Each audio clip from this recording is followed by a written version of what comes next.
Hey, I appreciate you coming down here, Josh. First, let me just introduce everybody and say who we are. Like I told you, my name is Detective Bates.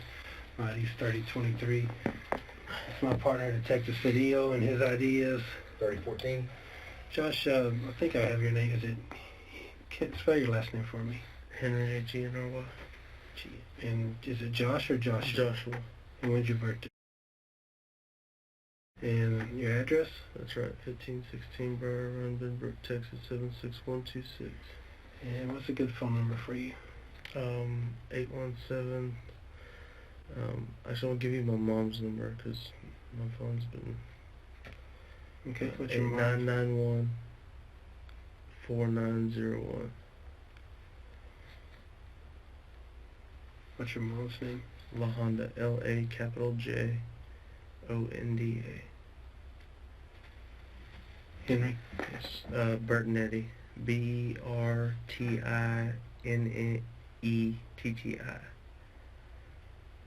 Sure, I'll mispronounce that one if I have to call her.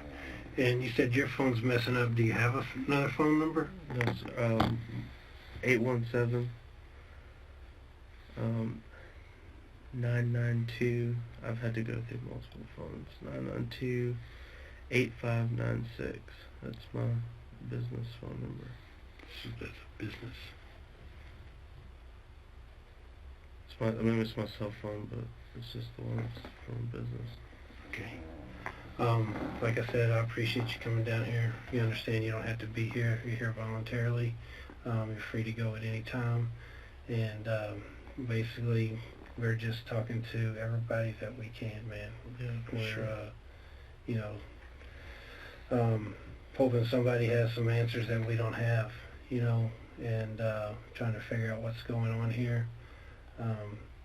We've been working all day on this, and just talking to everybody that we can, friends, family, trying to get some answers. Hopefully somebody can shed some light on something.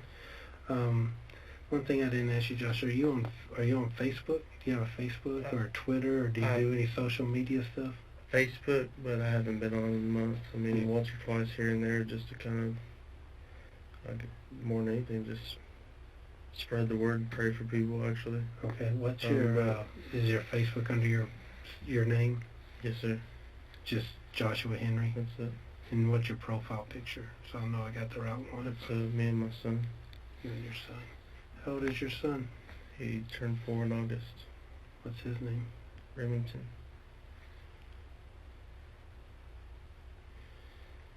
Did you have a good Christmas? No, it was miserable, actually. Oh, really? Yeah. So tell me what's going on. Why? I didn't see my son. I haven't seen my son in months. Where is your son? With his mother. And where's that? Who's his mom? Megan Falconer. Where does she live? In Carrollton area. Falconer.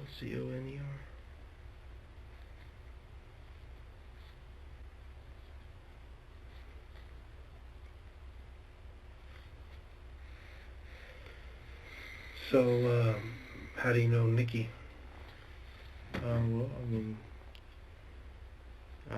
we did some work on her house, on the house that her ex-husband is now living at. It was probably 6-7 years ago. I started a little trim business. I went over there and did the trim, working for David Lewis, Paul Best. He was the superintendent on that project. And that's not the new house. That's the old house. That's the old house. Okay. That's when I first met her. Yeah, give me all that. First met her and Mark and the kids, and then it was within a couple of years. I'd go over there to help her, do some work every once in a while for David and Paul and them, just to do work on the house. I was a trim carpenter doing the finished work. And then by the time that the new house come around, I was actually working for David as lead carpenter and superintendent. And then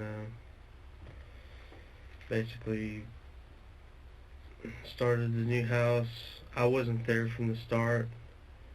I came in to do some of the finish and punch out work, and that's when, her and Mark and I had all kind of become pretty close, and they expressed numerous things to me about,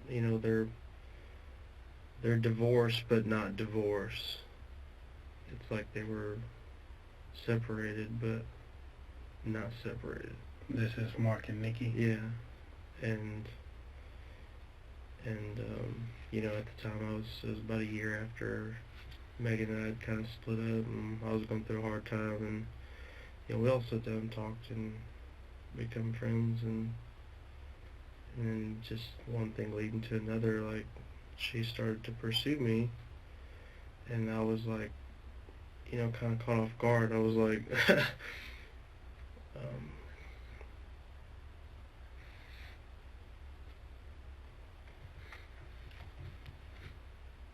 sorry. It's alright. Take your time, man. Was this after the new house was finished? It was in the process of finishing it. So it's still finishing up. You know about what month that was?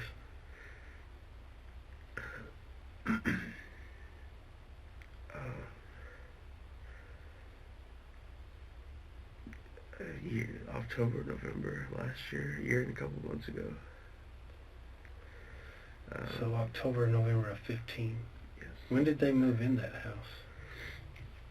Right, within somewhere around there. I'm not 100% positive right now. Okay, so around October of 2015, you had been separated. How long were you and Megan married? We were... Were y'all married? How long were y'all together? Off and on for 4 years, 5 years. Okay, so you're in the midst of, coming out of this relationship with Megan. How long when did y'all start? Over a year. Y'all had been separated for over a year. Yeah. And we had only talked like just a handful of times, period. So y'all don't have a really good relationship for the kids or anything? I tried and the counseling and tried all that, but she just refused. Okay. So last October, November sometime, you're about a year out of your relationship, and now there's this house you're working on where you're finishing the punch list, and Nikki and Mark are kind of on the outs. And apparently it's been going on for like 7 or 8 years. Okay. Like it's like they've come to an agreement to where they do their own thing. Okay. Which to me was very strange. So it's almost like they were, just between us guys, they were kind of living together just for the kids. That's what they said. That's exactly what they told me. Okay. And then Mark even told me numerous different times on how, he's finding him a new girlfriend, and then one thing leading to another, like, just basically she just continued to pursue me, and I was just, I made clear that while I was working there, one, I don't try to mix business with pleasure, period, but two, I just wanted to make clear, like, I even, like, talked to Mark about it. Like, he came to the gym with me and my dad and expressed how, the girl over here has talked to this girl and he needs to find him a new girlfriend. And I told my dad, I was like, man, I told you, like, this is a strange relationship. Yeah, he's still married to Nikki. And then, Did you tell your dad that Nikki was pursuing you? Yeah, I talked to multiple people about it. Okay. Because I didn't know how to handle it. Like, my whole thing is also devastated from Megan and that relationship, that I didn't want to be in a relationship again. I was like, I just want to work and focus on doing what's best for my son. So at some point, did you and Nikki enter into a relationship? Yeah, and that's kind of where it went to, is that after, there was quite a few weeks of the pursuance that I kind of just, like, step back, and just, I was more friendly and just respectful and stuff. Mm-hmm. And then when it got to a point of, just starting inviting me over, like, in the evenings and stuff like that, I was like, I kind of tried to clarify what did that mean, and then I mentioned it, brought it up to Mark, and he just kind of was like, yeah, man, you know, do your thing, you know. That's why I did this on this weekend, she does this, and, you know, they basically made it to be acceptable. I talked to numerous different people who I consider role models, my father, you know, other superintendents, you know, people that had knew them, and they were like, yeah, you know, that's pretty much how it is. And so then it was one night, she just kind of kept asking me to come over, and I was like, all right, you know, go see what it's about. You know, we become good friends. I didn't know if it was more friendly or if it was really something like that, and it ended up, you know, we ate dinner, and it led to one thing led to another, and then within the next couple of weeks, it was kind of like a thing, and then, you know, Mark apparently had knew, and it wasn't a big deal. Okay. And then, about when was that when you would consider that you and Nikki entered into a relationship?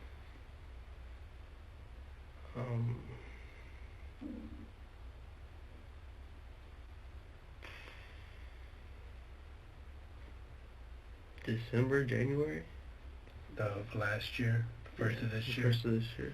Okay. So y'all started a relationship around, you think it was before Christmas or after Christmas last year? Man, it's so tough because more than anything, it was like, it began as just like a really close friendship. And it was more of like, she ended up becoming like my best friend. Okay. And so when did y'all become sexually or romantically involved? It would be just sometime December, January. I don't remember an exact date or time. No big deal.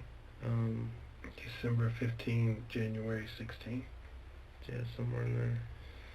And was Mark still living at the house during this? Yeah. I mean, he would go do his thing. Like I said, I was never around, like, when they were around. Like, I never want to be disrespectful to the children, first off. And second off, like, I only went around when she told me, you know, or invited me over, or to come around. And that was it. And it was like, you would just go there when no one else was around. But did you think that Mark was still living there, or had he already moved out? He was, from what I was told, he stayed in the other room. Okay, so he was... Like, he stayed in the guest room, she stayed in their room. Gotcha. But he didn't move any, like, from my understanding and what he had told me even as well, that he didn't want to move there. He didn't want to move in there. He wanted to stay elsewhere. And he was going to stay with her mom even some of the time. Okay. And so it was like, it's just very... When you say he didn't want to move in there, were you saying he didn't want to move into the guest room? No, to the new house. Like, he didn't even want to build the house. Okay. He didn't even want to be a part of it. He didn't want to be... He wanted to stay at the old house, which is where he lives now. Okay. Okay, so beginning of the year rocks along. Tell me what's going on, man. Tell me how are things progressing. By now, I assume that Mark is pretty much out of the picture. He's out of the house. He's not around. From what the whole situation being is, like, you know, we continue to talk here and there, and then all of a sudden, but it was more nonchalant. It was more, you know, like, as far as I was told, is that, you know, if we, kind of like Mark expressed it and she expressed it both, as they do their own thing, it's just kind of like on their time. And so I just tried to stay out of all the drama and everything, so I was just kind of like, I did my thing, I worked and hunted and, like, spent time with my son. And then when I had time, I could spend time with her, I did. And it was just, it wasn't like we didn't spend time with each other every day. It wasn't like we, you know, our relationship has been, it's just been like casual, you know what I mean? Okay. It turned into more serious after the first, you know, month or so, and then it was like, all of a sudden, I was over there one night, the kids were supposed to be gone at the lake with Mark, and apparently Mark sent Savannah home before they left, knowing that I was there. Okay. And so Savannah came home, and I was in the bath. I just got out of the shower, and Nikki was in the kitchen. And she came into the bedroom. She was like, "Oh my God, Savannah's here! Oh my God, Savannah's here!" And I was like, "What?" Like, well, I'll leave. Like, I'll just scoot out the back door or whatever I need to do. Like, I don't want to cause the children no problems. And she's like, "Well, no, it's okay. Just stay here in the closet." And I was like, "Okay, well, I mean, I don't want. Like, I'm telling you, like, that's why I clarified from the beginning. I don't want to cause the children no problems. Like, Right. I don't want to get caught and be the guy. I don't want to be that guy because I was already, to begin with, like, I already felt bad enough because respectfully and morally and ethically, like, I'm not one to look at another man's wife or girlfriend or anything like that and, like, want to pursue that. Like, this is not me. I don't appreciate, other men, like, seductively or, lustfully looking at my woman. So I don't, it's just like, and I'd already dealt with enough with my son that the last thing I ever wanted to do was cause the children any problems. And so, but she's just like, "No, it's fine, just stay in here." And I was like, "Okay." And it was like, sure enough, like, Savannah came, like, she's like right past her mom. It's like she knew exactly where I was. It's like she went right past her mom, and, like, I could hear them in the other room, like in the kitchen, coming from the garage. And it just got closer and closer and closer, and then the whole time Nikki's like, "No, Savannah, no, Savannah." And then all of a sudden, sure enough, she just, like, came right back there, and, like, right to me. And it was just very strange. So when do you think that was that Savannah came in while you were at home at the house? End of January, mid-end January. Okay. But the story got told that, then she left, and then all of a sudden it was like the story got told that Savannah came home and we were, like, at it. Gotcha.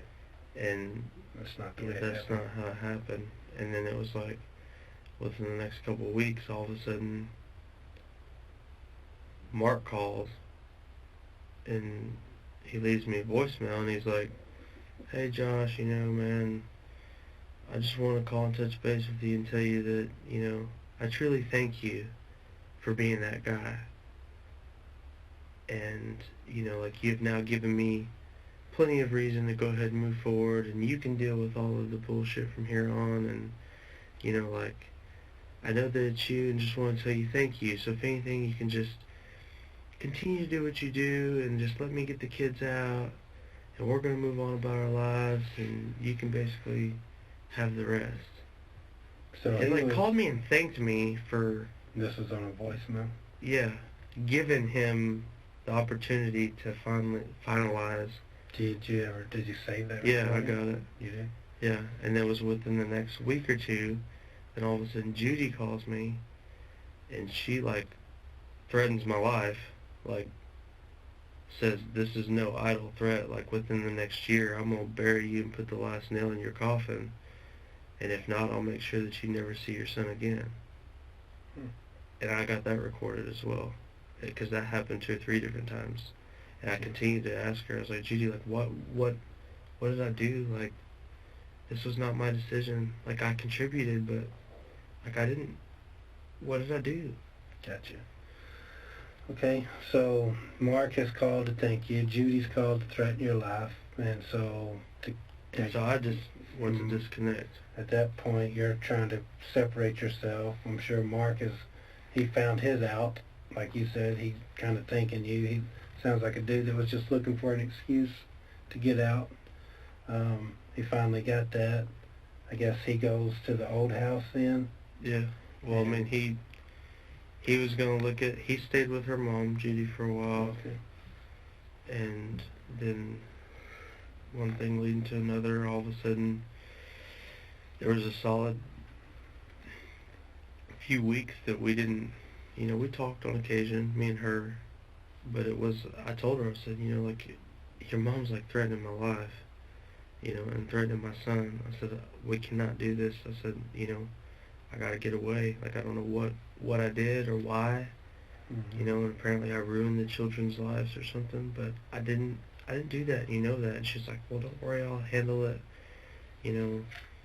but I told her, I was like, no, that's it, like, don't, like, I cannot handle that, especially anybody threatening my son, like, don't. So anyways, we only talked on occasion here and there, and then apparently it was, well, she was going to stand up to her mom, make sure that things were clarified, and then her mom was like, well, I was just angry and upset, and and it was about 2 months that everything was like halfway decent. We kind of talked, but it wasn't serious. It was more just, hey, how you doing? Got together for dinner, something simple.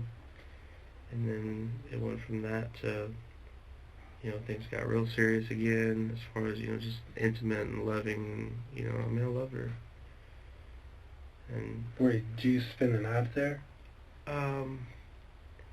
Occasionally. Like on weekends and stuff? Occasionally, when, like, when the kids weren't around. Well, nobody was around. Okay. Occasionally. I mean, she stayed the night at my place occasionally, but it was never like anything that we just, like, stayed together. Yeah, but you never would consider yourself living there?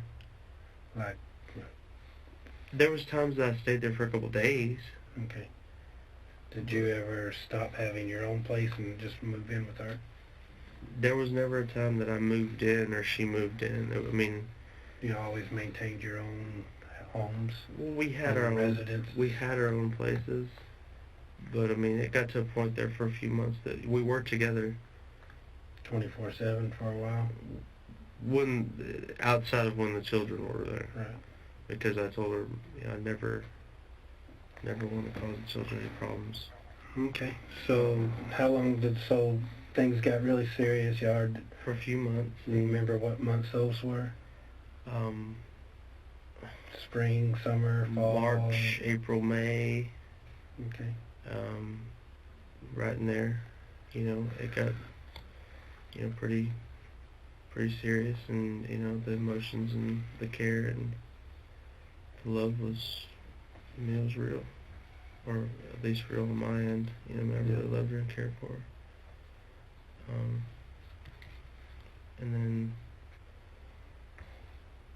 basically, then that's when, she, in the meantime, in the process, like, with everything that happened, I got called into the office of David. It's like, all of a sudden, apparently Judy had called numerous people, and she's high-end in the money world, and called numerous people to basically make out to what a piece I was, and that nobody should work with me, and nobody this and that. Like, I'd built a really good relationship and reputation with a lot of big-time people in the area as far as construction goes, to be, like, really quality finish guy. And then, it was kind of like a situation where David got put on point to where, his reputation was on the line whether or not he was going to keep me around. Okay, so that was, what? January. Okay, February. so that was like right after y'all got caught. And so right after y'all get caught, then there's ups and downs, and like March, April, May, for 4 or 5, 3 or 4 months.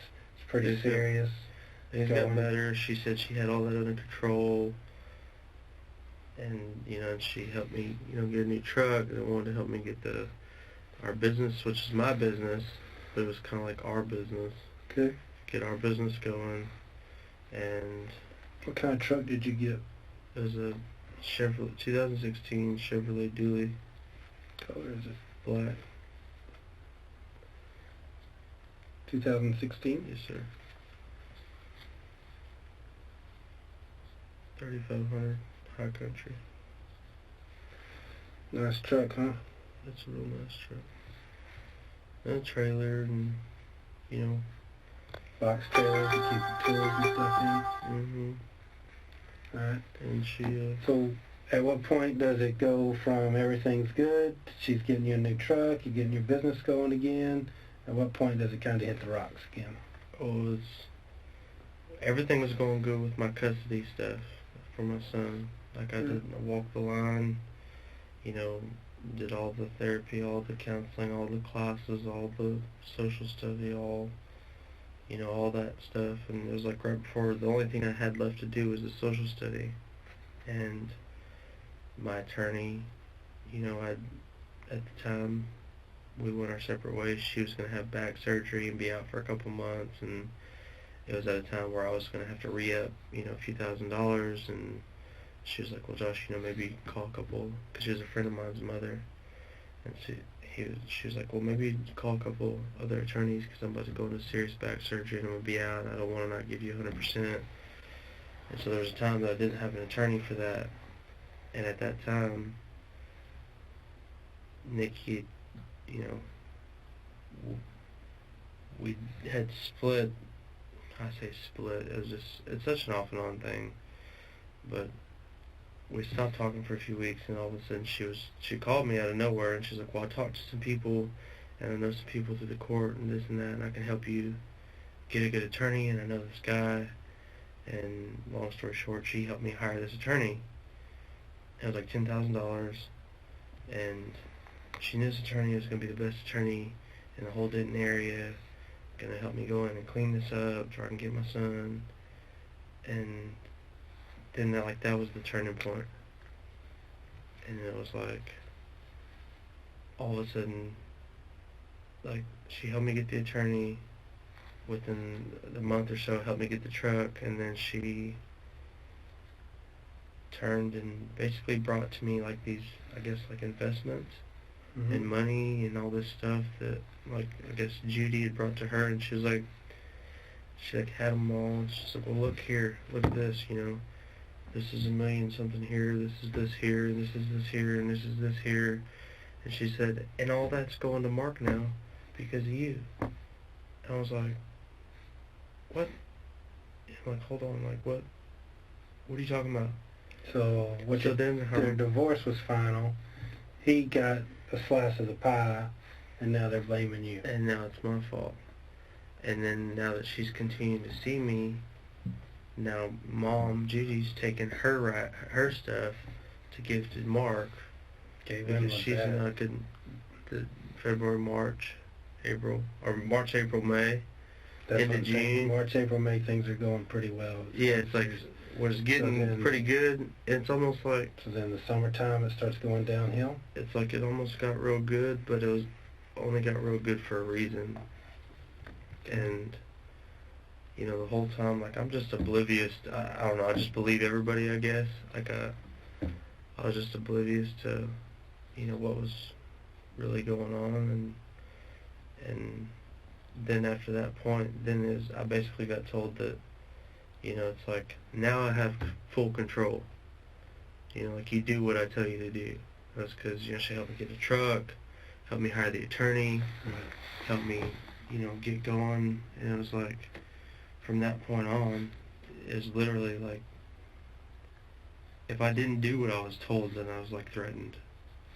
And I just, the whole time, but it was like, half the time she loved me and cared for me and truly wanted to be there for me, and then the other half the time it was like, if I wasn't going to drop what I was doing to go over there and spend time with her, or go meet her somewhere, or do this and that I was a worthless piece of shit, and I could just die, and I'm going to come bury you, and this and that. I was like... That's her or her mom, or both? Her mom, both. Okay. And that's what I said, such off and on from that point forward, because... So then things get pretty volatile because the divorce is final. I guess y'all are kind of on again, off again, according to you. It's good one day, bad the next, you know. She kind of sounds like she's going through some mood swings type stuff. Do y'all end up getting back together for any length of time after that? After that, man, it was like... Or is it just a good day here or a bad day there? We kind of separated for a few weeks, and then it was a point to where all of a sudden, you know, she missed me, she loved me, she needed me back around. In the meantime, I started having problems with the guys at work. You know, apparently they were in contact with her and Mark and this and that. and then all of a sudden my tools started coming up missing, things started happening, going downhill with work, jobs started going bad, and then all of a sudden it was like I needed help at one point. She'd called me, and she's like, well, here, come over here and get some money that I owe you anyways. And it's like I went to pick up some money, and it was like me and my sister went over there, and then randomly Mark shows up with his buddies, pulls a gun on me, and tells me he's going to put a bullet between my eyes. And then and then it ended up being a whole thing from that point forward. I was just like, I'm done with all of y'all. Don't contact me. Leave me alone. I cannot handle this. Like, I don't know why y'all continue to threaten me. And then, like, stuff happened at the job. Then it seemed like within the next week, all of a sudden, the Sheriff's Department of Aledo called me and was like, you're not allowed back on Stacey Reynolds projects, and you're not allowed back on the jobs. And then my guys just kind of like took off with a bunch of my stuff, and I was just at a point in my life where I was just like, screw it. So that was kind of rock bottom. Yeah. I just went to the house. What month was that? It would have been August. Okay. July, August.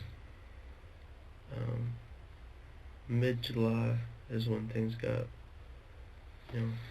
so beginning of July, mid-July is when things got, more serious. And then August is when I disconnected myself from everybody. I went to my house, and I told everyone to leave me alone. I want to take a couple weeks. And I had money stuck back from working. I could pay the bills. I didn't have to deal with nobody. The guys had already screwed me and took my tools and stuff, so I was like, good luck. The couple of the guys that were good to me, that I've known my entire life, they actually worked for my dad. I met with them, talked with them. I gave them leads on some more jobs and said, here, you guys keep going, do what you got to do, take care of the family. But I'm done for a while. It must have been a few weeks. And it was like for 6.5, 7 weeks, every day Nikki came by. And I did not let her in. I did not talk to her. I mean, she'd come by every day, passing on me, telling me she wanted to come in. The police came over 6, 7 times. Like, they'd asked me what happened. I was like, well, I contacted the police. My phones and stuff started to get taken over. It's like, it's crazy. It sounds like I was hacked. Okay, like, so so you made police reports? Well, they come out. Yeah, there was reports made. Called the police, Benbrook police? Yes. I mean, I called the police, and I got hung up on. Okay. And then I actually, after she brought the police to me multiple times, and then turned around and hit on one of the police officers, and then got his phone number, and then they started dating. Like, then one thing leading to another, all of a sudden it just got made out to be like I was just crazy. And I was like, why? My life continues to be threatened. I just ask for help or just to disconnect and leave me alone, but you continue to bring the police to my house. Okay. And all that was with Benbrook? Yeah, Benbrook police. Okay. And then there was one incident that she had took my checkbook and some of my personal stuff, but then said I could come get it, and I went to get it at her house, and I guess it was Officer Cook, I believe. He's the one. That was in Fort Worth. There was another incident. Yeah, which it wasn't nothing. Nothing was ever violent. Like, it was just all just argumentative. Was that on Middlewood? Yes. When the Yes. Fort Worth police were called. Yes. And it's like she would give me things or bring things to my house, and then say like I stole them. And it was just like there's a point in time within the last 4 or 5 months that's just been like a constant setup for something, and like every time I can prove it wrong. And it just got to a point where, a month or so ago, I just said, look, it's just not, don't, I love you to death, but I can't handle all the ups and downs. So she's making your life hell. Pretty much.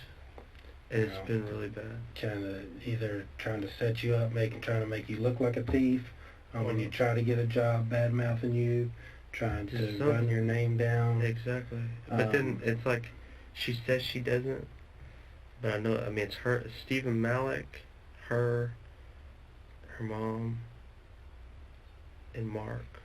And it's like, they just get a kick out of it. And there's so many different times, like, they'd call me, and I'd hear them. And it's like, they just hassle me, or text me, or do this or do that. It's like, I get random apps popped up on my phone. Like, I went through a time, I shut this phone down, I went and got a different phone. And all of a sudden, it's like, within the first 24 to 48 hours, stuff's popping up on my phone, like push notifications, and this and that. It's a constant, like, just hassle. It's like, I'll be doing things at my house, and I'll get a text message on what I'm doing at my house. And like a ha ha ha. I'm like, how's that funny? That's not funny. And it just got to a point where it was just a constant threat. And I just was like, just leave me alone. That's all I ask. Just please, y'all, just leave me alone. Like, I just want to go back to work. I finally got to a point where I was going to leave. I was going to move. So I started to move. Where were you moving to? I was just going to move to Grand Prairie or Arlington, just move away. Just try to get away from it. Go to my mom's for a little bit. And I went to move. It was like the day that I loaded everything up, went to move, she came and stole the truck. And then laughed at me and told me that it was to give my attention. And I was like... Okay. So, things are going pretty badly. But, I mean, when's the last time you saw her? Yesterday. And tell them, I guess, is that the first time you had seen her in a while? And, yeah. Okay. In a few weeks. So things were going pretty badly. It was like... hadn't seen her for a few weeks? Within the last couple months, it was like... Within the last couple months, I'd disconnect, and then it'd be like a couple weeks, and then she'd call me crying, or she'd start sending my mom text or my dad text. I really miss Josh, I love Josh, I really want to see Josh, and then my mom would tell me or my dad would tell me, and I asked them, like, just don't. Okay. Because so you stayed away from her for a while. Then she'd call me or text me and beg me to come see, and then I'd say, it finally gets to the point of like, okay, she's like, I just want to help, I love you, I care for you, I'm so sorry about this, so sorry about that. And then it was like, it got to me. I mean, I care for her. Well, let's talk about, so something makes you, that's obvious because you go see her yesterday. Well, she came and picked me up. Okay, what time, where did she pick yesterday? Let's just take yesterday, talk about that, talk about the details. Yeah, that's fine. She picked you up where? At my house. On Briar Yes. Oaks, what's it called? Briar Run. Briar Run? Yes, sir.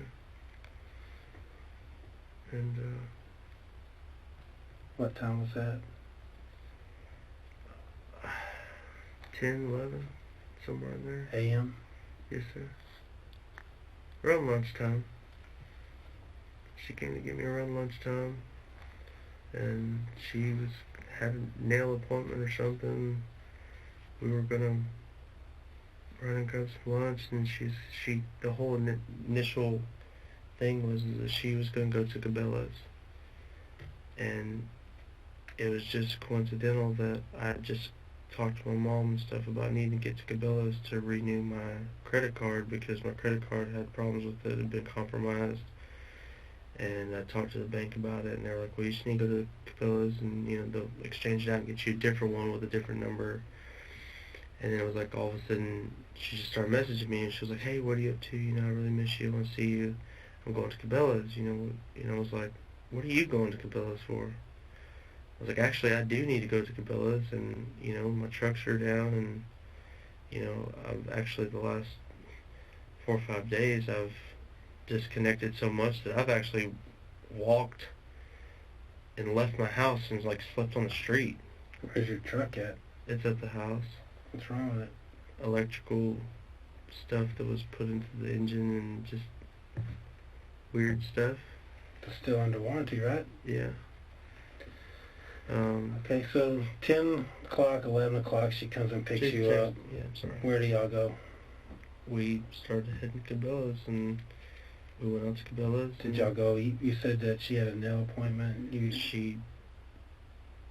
she first picked me up, she said something about having a nail appointment. But that didn't happen. But then she said, well, I'll call and cancel it, or I'll push it back. I was like, well, I mean, I said, you offered and wanted to come pick me up. Like, I was just going to accept the ride and go to Cabela's and get my credit card thing fixed because I need my credit card to pay for some of the bills and some of the stuff that's happening.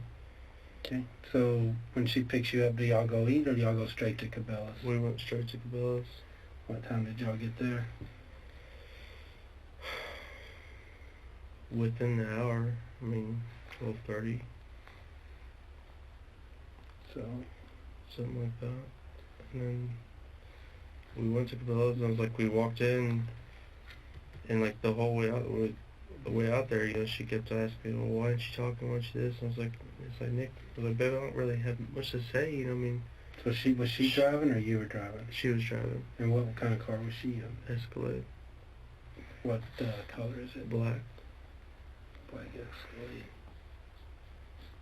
And so what did you... So y'all don't have much of a conversation on the way out there? I mean, it was just more or less her asking me about all the things that had been going on that she didn't know about, but she knew about. Okay. And I was like, I just don't want to talk about it. I said, you know, I mean, it's just the same old stuff. It's just constant harassment. It's constant this and that. You know, I mean, as soon as I start to tell you about it, you're just going to dog on me for it and say that I'm crazy. So I don't care to talk about it. I mean, if you want to talk, let's talk about happy things.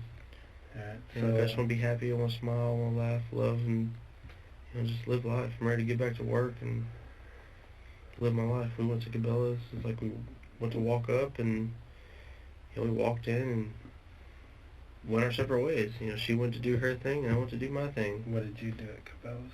I went straight to the customer service desk right there at the front, tried to get my credit card fixed, and the lady said, well, apparently it had been compromised, and you know,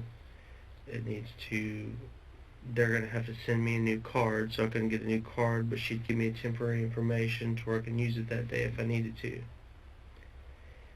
And so, I mean, I spent 10-15 minutes there, and then Nikki ended up going over here, and so then I went. Where did Nikki go while you were at customer service? She was just around the corner looking at the Yeti coolers and stuff.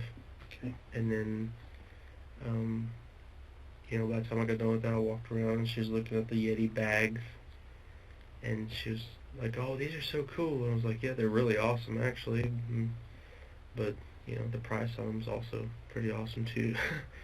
You know, $307 for a bag. And she was like, yeah, it's crazy. And so we started walking over here through the middle of the aisles, and she said she was going to go look for some camo and some rain boots and this and that. And I said, okay, well, I'm going to go look for some boots over here. And I've been looking for a nice leather vest or some kind of like nice, like outdoor, but not like, more like nice wear that's not camo, that I could wear more on a daily basis, you know, where I can carry my tape measure, my knife, my hammer, you know, any of kind of like tactical gear, you know. Mm-hmm. And then it's like my mom's ex-husband, or not ex-husband, ex-boyfriend, before she remarried, he was real big into, like, I guess detective stuff, you know, tactical stuff, and he's a really good guy, and he taught me a lot about little things here and there. He's very intricate, but it's just, that doesn't mean anything anyway, sorry. So did you end up buying anything at Cabela's? Yeah, I mean, I went back, I got these boots, I went back to get some boots, and I just need something comfortable for my feet from walking, you know, from 287 and the second exit right there, my friends, all the way down the highway towards Grand Prairie, sleeping on the side of the highway through the trees, bushes, and... Did you buy anything else besides those boots? These boots and leather vest, and a Rockstar, a yellow lemonade Rockstar, and a pair of pants. What kind of pants? Just some brown pants. Were they like field pants or? Yeah, just.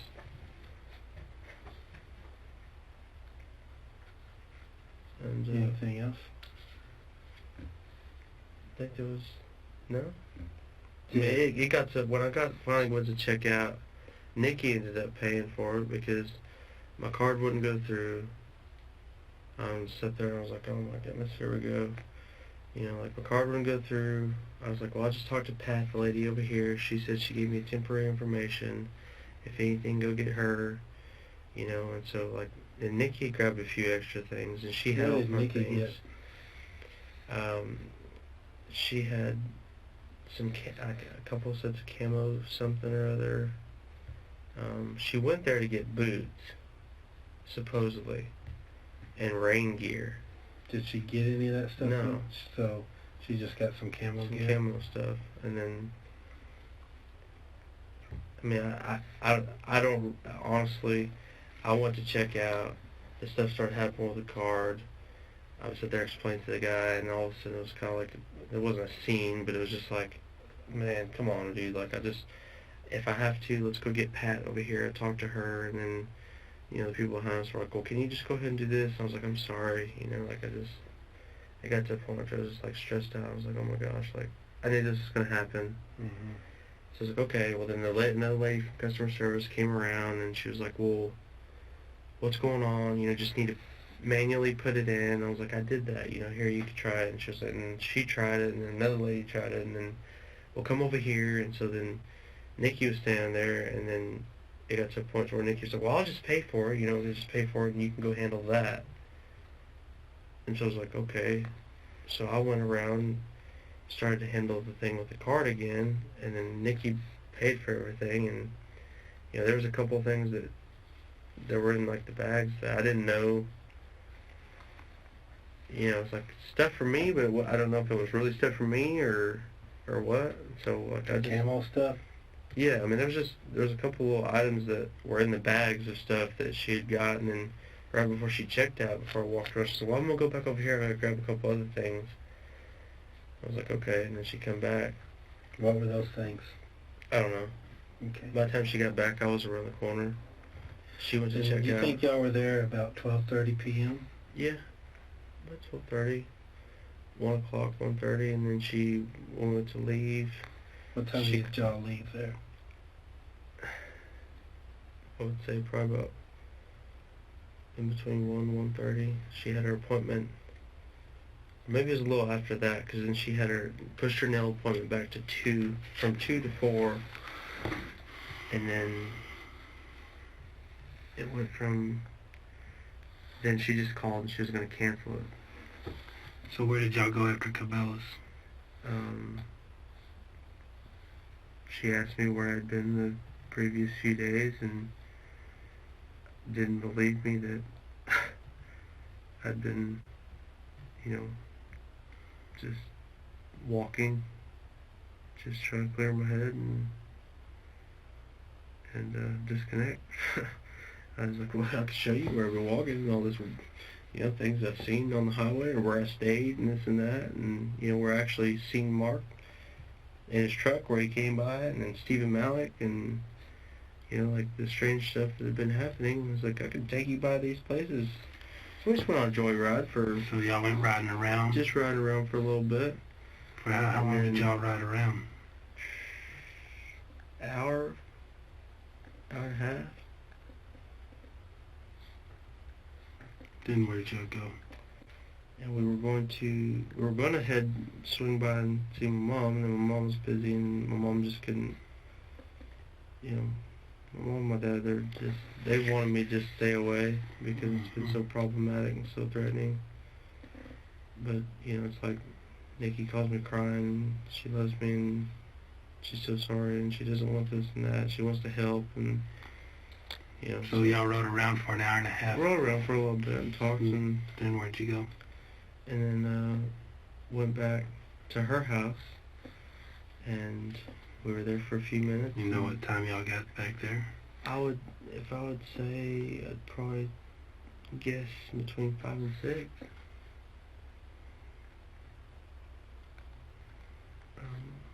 Okay, so help me understand this. So you're at you left Cabela's around 1:30. You rode around for an hour to an hour and a half, and you got back to her house. It may have been 2:30 that we left Cabela's. I'm not 100%. I mean, I know that it was a time period between she had her appointment at 12, she pushed it back to 2, she pushed it back to 4, and then she canceled it and said she was going to go back today.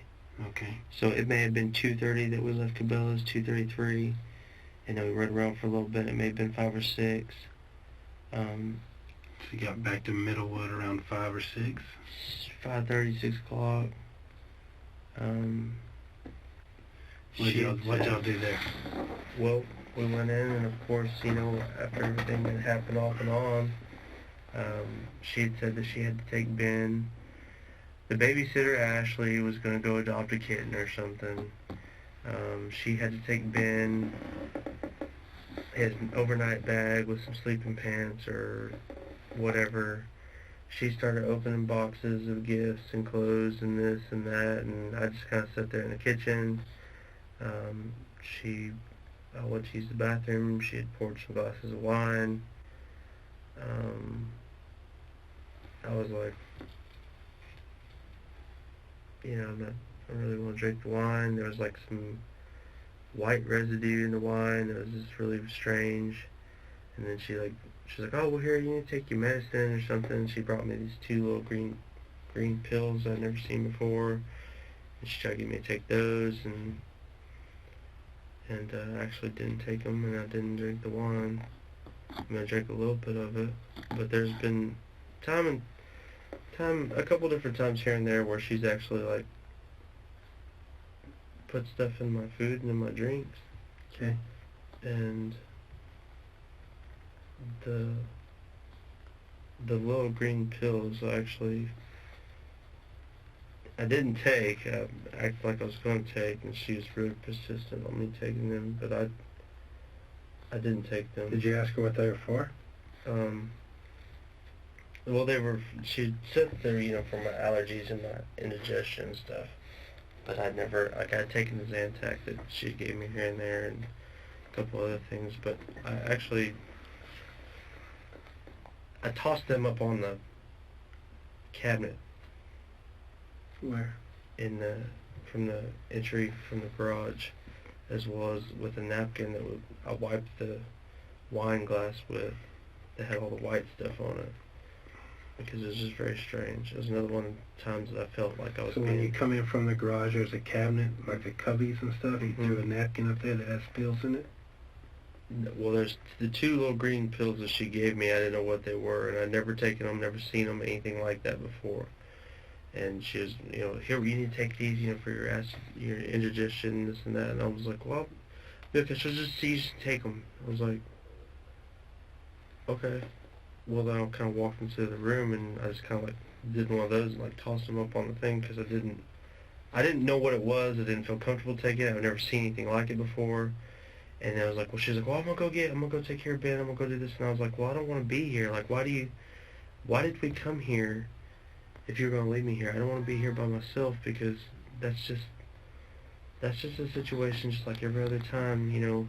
No. You leave and I'm here, and all of a sudden you come back and it's like we have a good evening, and the next thing you know, you're telling me that I stole something or I was going through something. I was like, well, I'm gonna sit right here. If you're leaving, then do what you gotta do. I'm gonna sit right here in the kitchen. I'm not gonna move. And how long before she came back? It was literally like 10 minutes. Okay, so she returns from taking the bag, and then what do you do? I didn't even know she had a bag or what she had. She didn't like leave anything. And she just like ran up the road and then come back, and then she continued to go through this and go through that, and asked me if I wanted this and wanted to make me a drink. And I was like, well, I'll make a drink. So I'll make it for you. You need to use this glass, use that. And then showed me the new stuff in here. And then she had to go, you know, walked upstairs, and she went up and did something in Ben's room and in the media room. And I kind of, you know, followed her up there because we was talking, and she'd get to talking sometimes, and she starts talking and she starts walking away. And it's like I have to follow her because otherwise I can't hear her. And I mean, I'm sure you've been to the house, but it's a very big house, and start talking to someone there at the other end of the house, you're not going to hear them. Okay, so then what did y'all do? Went up there, come back down. She went run the bin. Did y'all hang out upstairs, or No. you just walked up there? Walked up there. We walked in the Ben's room for like 5 seconds. I did. She was already up there, but I was kind of following her slowly, just like, Nick, I'm not gonna follow you everywhere. You know, why you keep doing this? Like, you always do this. Went back downstairs. She went and did something in the media room. I walked in there behind her. As she went into Ben's room, I didn't want to go into Ben's room just because that's not a place for me to be. It's not my business. So I stopped in the media room. I kind of looked around. I picked up on the basketballs on the little shoot hoop thing. I shot a couple basketballs, and she came back around the corner, and then we basically just walked downstairs. Walked downstairs and was in the kitchen and said something about going to get something to eat. We was going to go get something to eat. And she was, what do you want to go eat? Japanese Palace. I was like, it doesn't matter to me. I'm not picky, that I eat whatever. I was like, I'd love to, go eat something. Pretty hungry. I'd had in transit from just our little ride, we'd stopped at 7-Eleven. I had a couple wings from 7-Eleven just to hold me over. So where'd y'all go eat? We went to Silver Fox. Where's that? Right off of University across from Hofbrau. Okay. Is that a steakhouse, or what kind of place? Yeah, it was a steakhouse. It was the first time I'd ever been there. Just the two of y'all? Yeah. Where did y'all sit?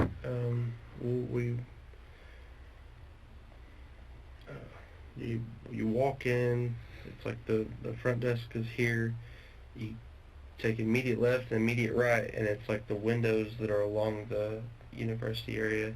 And there was a booth over in the corner and in the main area, and we went to sit down at the booth, and we sat down there, and then all of a sudden, I was like, well, I forgot my phone in the car. I'm gonna run out and get it so I could text my mom, just touch base with her. And she sat on that side, I sat on this side facing university, and then the waiter come up and this is a typical, what can I get you for this and that, and asked about what he's gonna eat. Excuse me. What'd you eat? Well, before we got our food, she wanted to get a bottle of wine. I ordered a mixed drink. What kind of mixed drink did you have? It was Maker's Buck. Okay. I think that's what it was called. It was like Maker's and ginger beer and something. Okay. So you had a drink and she had a bottle of wine. She ordered a bottle of wine. And we were sitting there and we got our drinks, and stepped outside to get my phone, and she went to the bathroom. I got back, I went to the bathroom, we sit there, and then all of a sudden it was like right as the drinks come out, we went to order our appetizer. Right before our appetizer come out, there's these three guys that come in, and then they come in, it's like, then they sit in the booth behind us, and they reeked of pot. Like bad, like real bad. And she came over and sat down next to me, and it was like they come in and sit down, then all of a sudden she's like, well, I'm gonna come sit down next to you. I was like, okay, well, come on. And I was like, be careful, like, and she came over and sat down, and it is like strong, like bad. It was like they sat in this room right here and smoked for 12 hours. I smoked guys that smoke pot. I know what that means. So she sits by you. Sits by me, and then all of a sudden she's like, oh my God, and then she just kind of started making a little bit of a scene, and I was like, well, she's like, we gotta move, we gotta get out of here, we gotta move, I can't sit here. I was like, okay. Well, then she got up and she went to the front, and then all of a sudden it's like she come back and she's like, well, we can go sit over there, and she started pointing and like making this scene, and I was like, it's not, just let them move us, I don't want any problems with these guys, So did y'all move? Yeah, we ended up moving across the restaurant. It was like catty corner to where we were sitting, and then our appetizers come, our food come. by the time our food comes, she wanted to leave. She was, Do you know about what time y'all got to Silver Fox? I would say it was 7:30. And what time did y'all leave? 8:30.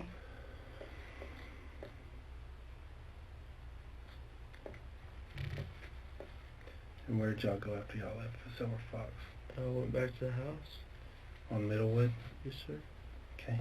So now you've eaten a pretty nice meal, had a couple of drinks, back at the house. Went back to the house, went inside, things got a little intimate, a little exciting, and then, I went to the restroom, I come back out, and she was there, and, we ended up making love, and then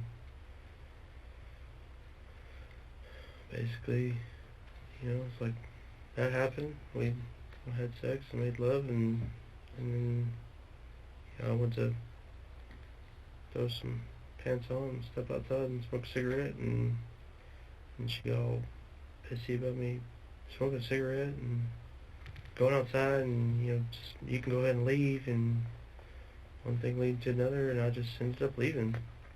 Like, there was no... Which room did y'all have sex in? The living room. In the living room? The great room. On the couch. When you first come in, tell me where that room is. Like, if you walk through the front door, it's right there to the left. First room to the left? Yes, it's like right in the front of the fireplace. Okay. And did you go in the bedroom at all? Did y'all ever? I mean, you said you went to put on some pants. Yeah, I mean, I went back there and, just get ready for bed, but, I mean, we didn't, it wasn't, time spent in the bedroom, no. Okay. Well, you went back there to get ready for bed? I was going to go to sleep. You were going to spend the night? I was going to. Okay. But I went back there to grab my clothes, to brush my teeth, I'm going to take a shower, do my stuff on, the pants, shoes, slipped on my shoes. I was step outside, I was just going to smoke a cigarette. I don't smoke in the house. When you went to smoke, where did you go? Out by the pool, or where did you go smoke? I was going to smoke outside on the back patio, yeah. And there's like a indoor kitchen or something back there? Yes, but that's not where I smoked. I went and smoked on the, I guess it's like towards the garage by the utility room. But in the back part? In the back part, yeah. Okay. Because she don't want me. I did notice, and it's so strange. I asked her about it when I got there, is because I've always, anytime that within the last few months that we've gotten together, there's been other guys involved, and I've had to kind of protect myself because there's I feel like there's a constant setup of one thing or another, and it's like when I went to her room, and I even took a picture of it on my phone, because when we first got there, I went back there to use the bathroom. It's like I walked into her room, and I'd asked her before we went to dinner, I was like, well, who's been here? She's like, well, nobody's been here. I was like, well, someone's been here, because there's footprints in your floor and the carpet, because the maid cleans. Okay. It's like you step on a carpet, you can see the footprints. And like right as I went to walk in, there was footprints that were like 2 inches bigger than mine. Gotcha. And it's not hers, and it's not Ben's, and it's not Savannah's.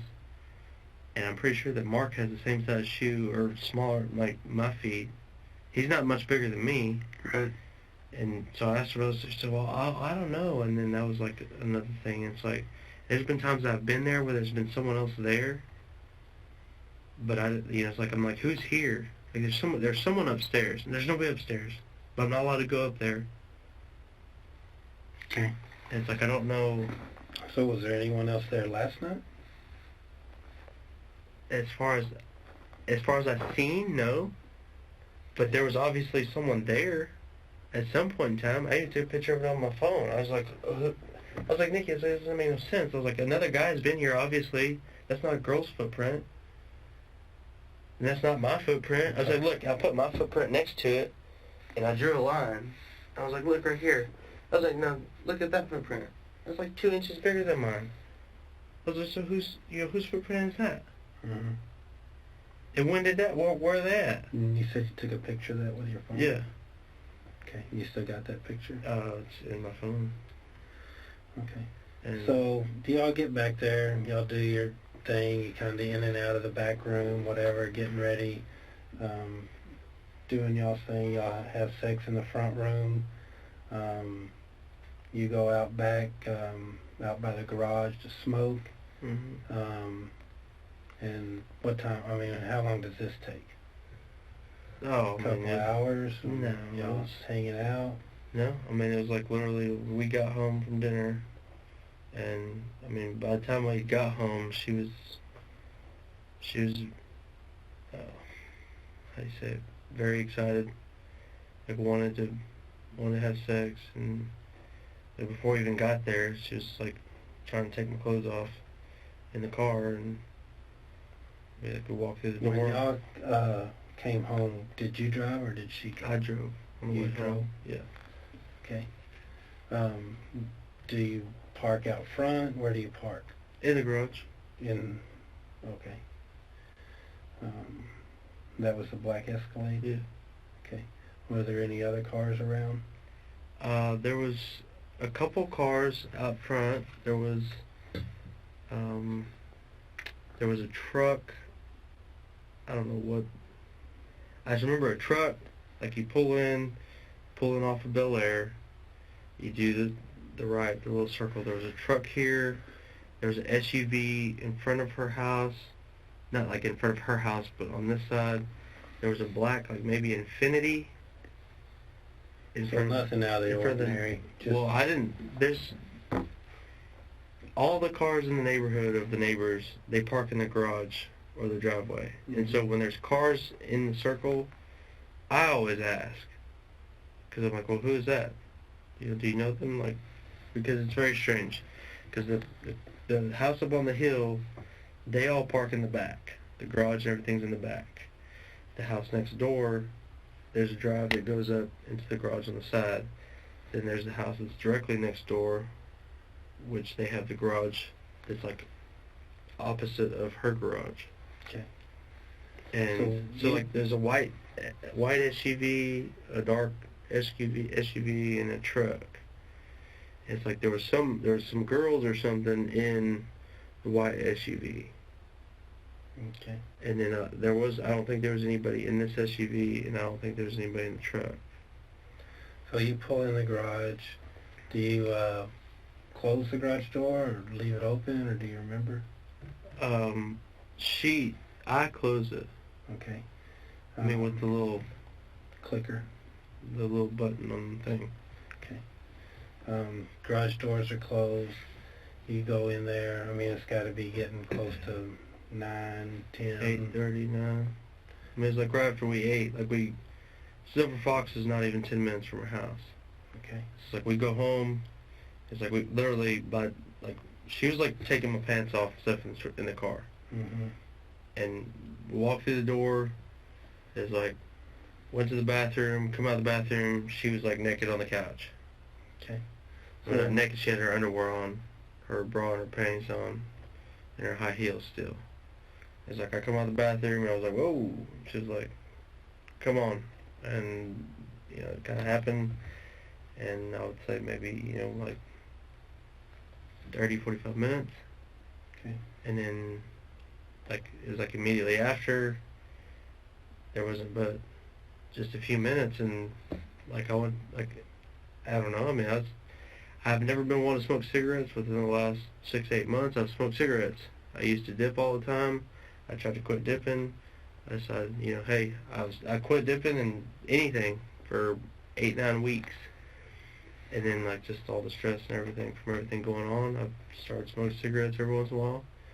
And it just got to a point to where, I enjoy a cigarette. And after sex, it was like, hey, I want to have a cigarette. So, did you want to have a cigarette? And then she was like, where are you leaving? You just go ahead and get out of here. And I was like, I wasn't leaving. I was just going to smoke a cigarette. Yeah. And she said, well, if that's the case, just, you need to go to bed. You want to go to bed? Just want to snuggle and hold you and this and that, and blah, blah, blah. I was like, okay, well, I'll be in there in a minute. I was going to step outside and smoke a cigarette.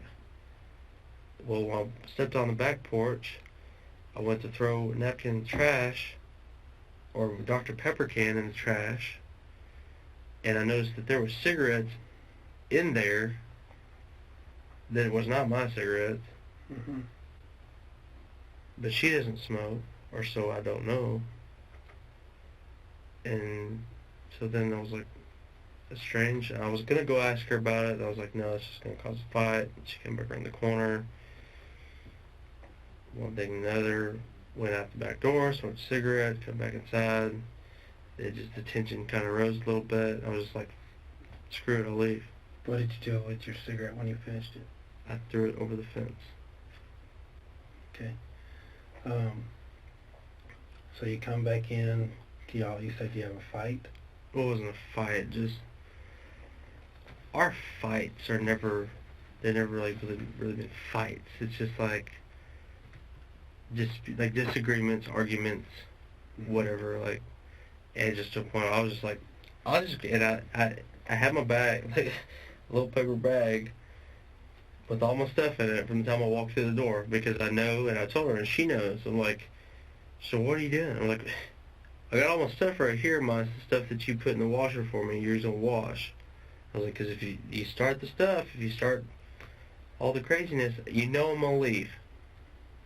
You know I'm not scared to walk. I'll walk. Because I don't want the arguments. I don't want disagreements. I don't want no fights. I don't want no problems. I don't want nothing. Like, I can't do it. I can't handle it. I just want, and then of course it started. And so I just grabbed my stuff. Let me slow it down a little bit. Whenever y'all get back to the house, you open the garage door, you pull in, you close the garage door. I guess y'all enter in there by the cubby, where you had thrown the green pills before. And then just as not too long after that, she's like attacking you sexually there in the living room. Do you ever go out or in? Do you ever go through any other doors? Like, what do you ever doors? Do you ever go out on the back through any other doors? Do you ever go back out into the garage? Do you ever go out on any of the patios? Do you ever walk outside? There was one time before we went to, I think it was right before we went to dinner, when I went to smoke a cigarette. I walked out her bedroom door to smoke a cigarette, and she stood out there with me. The house is so big. So there's a door in her bedroom. Yeah, that goes out outside. Also. Yeah. Okay. And she stepped outside. I think it was right before we went to dinner, or maybe right after we got back. I stepped outside. She stepped out there with me. Do you ever go in and so you don't? Those are the only doors y'all use: the garage door, the door at the in her bedroom, and then the door around by the laundry room to go out back. Pretty much. I mean, I'm trying to think. I mean, there might have been a time that I stepped out and grabbed a box on the front porch for her, like a delivery box, but I don't even think that was. Well, did you go out the front door, or you didn't? You did, or you didn't? I don't know why I would have went out the front door. No. Okay. I mean, like the door, like any time prior to the last couple months, the only time that I ever actually came in through the front door, as far as when me and her were dating, was the very first time that I ever went over there. Like, she told me, she was like, just come straight through the front door, and I was like, through the front door, you know, like, you want me to come through the front door right now, like, just like it's cool. Yeah, like it's cool. And she's like, yeah, it's fine. And so then that's like, but outside of that, anytime that I ever come over, it was just like, I went through I parked on the back side of the garage, I opened the back gate, and I either went right there into the utility room entrance door, or I went straight across the pool area to her bedroom door. Okay. So what time do you think you left there?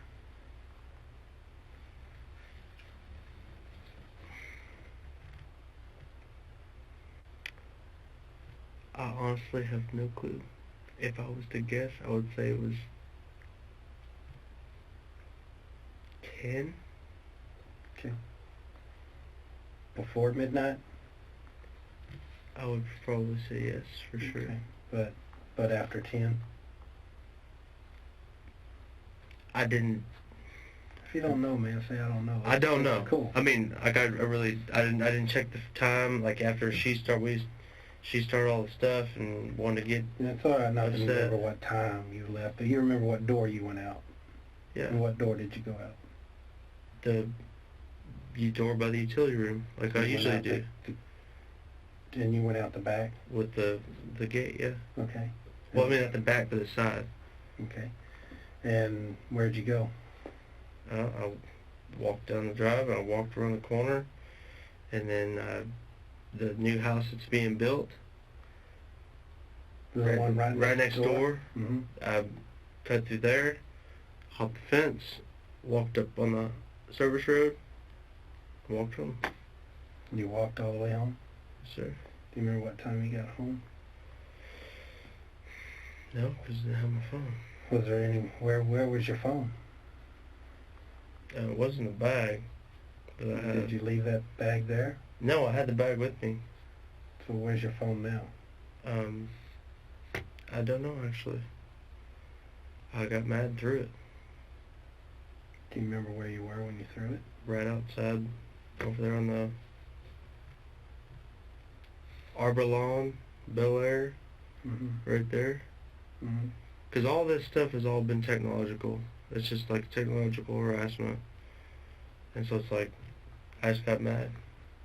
I got pissed off and threw my phone. I didn't want nothing to do. I didn't want her to contact me. I didn't want nobody to contact me. I just want to be left alone. Okay. And so I had my bag, walked up, around, got to the house. If I was to guess, I'd say it was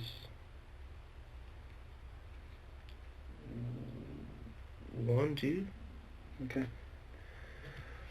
Was anybody... Did you see anybody by the time between the time you left there and the time you got home? There was a couple different people that had like started following me. Okay. Did you talk to anybody? Personally, like face to face. Yeah. No. Did you go to any stores or anything? Mm-mm. Tell me the route that you took to walk to your house. Oh, well, went down, I guess it's Bel Air and Edwards Ranch Road. No, it's not that. Bel Air and where's right there behind her house? Arbor Lawn? Arbor Lawn, that's right. Bel Air, Arbor Lawn, up Arbor Lawn, around that direction. Down like by Bel Air, going down past Brian Urban. Okay. And there's the Valero. Mm-hmm. Like through that way, Bel Air, and then up Bel Air. Is that Bel Air that runs off of Brian Urban there beside the Valero? Bel Air is... Well, see, I don't know where it crossed. I guess Bel Air comes off of, like, where Hewlin... I guess it's... Bel Air... Okay, so you got... It runs parallel with 20. So Bel Air and 20 are here. Yeah, I'm trying to figure out where it is on Brian Urban. I know where it is on Hewlin. So off of Hewlin, and then like Bel Air comes here, Arbor Lawn is here, and then Arbor Lawn cuts across the tollway, and then it goes down to Brian Urban, and then Brian Urban, runs parallel here, and then 20 and Brian Urban and like 183 all kind of come together right there by the sands. And that side street next to Valero is Bel Air? That's where I believe that's what it's called. Is that the road you took down beside Valero? Pits back up right there. Down towards those apartments? It's past the apartments, and the apartments swerve around, and then there's like residential area, and then Bel Air continues on up and back around, and like I'm pretty positive that's Bel Air, and it wraps all the way back around, back through, I guess it would take you all the way back around the backside of Mira Vista, maybe. I don't go that far. So, I don't know. But you went down Bel Air to what street? To like I walked that area back around to where I guess past 20, and then walked down 20 a little bit, and I cut through to where that little park is, and I just went back around and ended up back on Bel Air again through the park to my house. Okay. What would you say is for sure the latest time you remember being at her house? The latest time that I remember being at her house. Yeah. Anytime that you look at your phone, did you ever send a text? Did you ever see anything? Do you ever remember seeing the clock or anything on TV? The latest time I remember being at her house, if I had to say a time, I would say it was probably around 10-ish, 10:30. 10-ish. Maybe a little bit later, but it wasn't much later. Okay. But it was definitely after 9. Yeah. Definitely after 9:30. Because we finished dinner. I mean, if I had the receipts, I could tell you what time we left dinner. Did y'all, who paid for dinner? Well, she paid for it, but I mean, as usual, she gives me her card, and you being the man, you paid with her card. Yeah, well, I mean, she handed it, but like she gave it to me to use. I got you. It's like, I don't know. She paid for it. She pretty much paid for everything, gotcha. But I guess it was more of just out of respect for me, like just allowing me to be the man and not her paying for it. She gives me the card so I can pay for it. Okay. I have to ask some personal questions about y'all's sexual relationship, okay? So, last night, did y'all have oral sex, anal sex, vaginal sex? In combination of any of those, or tell me? Well, it started out, I mean, while I came out of the bathroom, like, we had oral sex both ways. I mean, I went down on her, she went down on me, and then just vaginal. Okay. Did you wear a condom? No, sir. Okay. Did you ejaculate?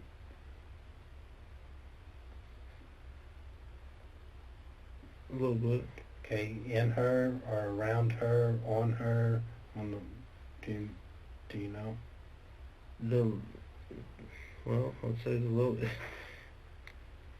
most of the time it'd be in her. Okay. Last night you ejaculated in her vagina?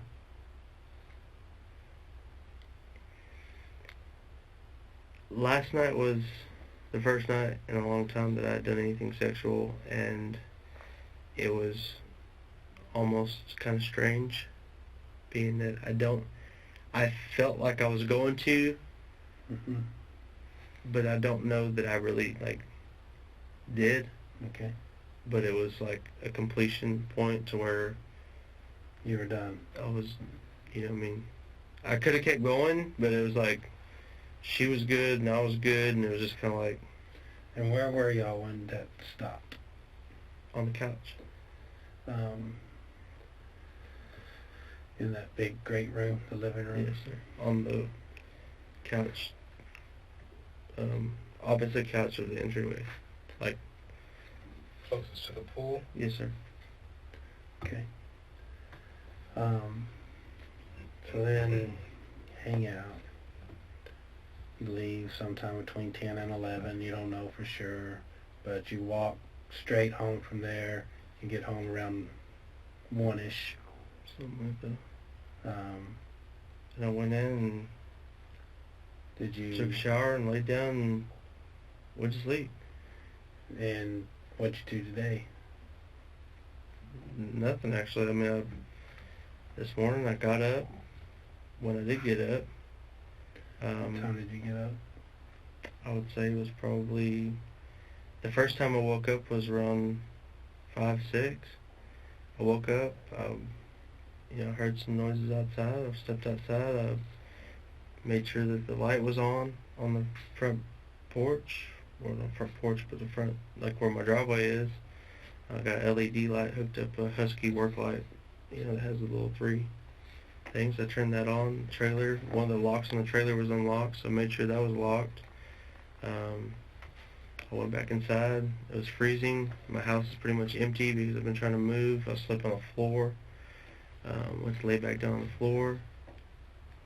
Turned the oven on to basically, you know, get some heat going. Laid down. Went back to sleep for a couple hours. Got up. I guess it was around 8, give or take a little bit. Hour or so after the sun come up, maybe it's 7:30, 8. I'm gonna step back outside, seen the neighbor outside, waved to the neighbor, and got in the trailer and opened the trailer. And I thought, you know, if anything, I'm just gonna go ahead and load up the rest of the stuff and whatever I could, and talk to my mom. We talked about going down for the last 3 or 4 days, being it's the last weekend of deer season. Her husband's down at the deer lease at their place. Where's the deer lease at? Mine is just on the other side of San Angelo. Theirs is about 35 minutes past towards Ozona. That's pretty far, ain't it? Yeah, about 3 hours, 3.5 hours. Mine is. Theirs is 4. You know, a little bit further for them because they live in Grand Prairie. But we talked about that, and so this morning, you know, got up and, you know, got my hunting gear out of the trailer and set it in the living room and got kind of prepped and ready to go to the deer lease like we had talked. And the stuff that she bought you at Cabela's, did you take all that home with you? Well, it's just these boots and the vest that my mom has, and there was a belt that I had carried that had a shirt in it, and those pants, I believe, and those, I don't know, I didn't make it home with those. They were tied up with the belt. Do you remember what you were wearing last night? I had like last night out to dinner, or last night? Yeah. I had a button-down shirt on. What color was it?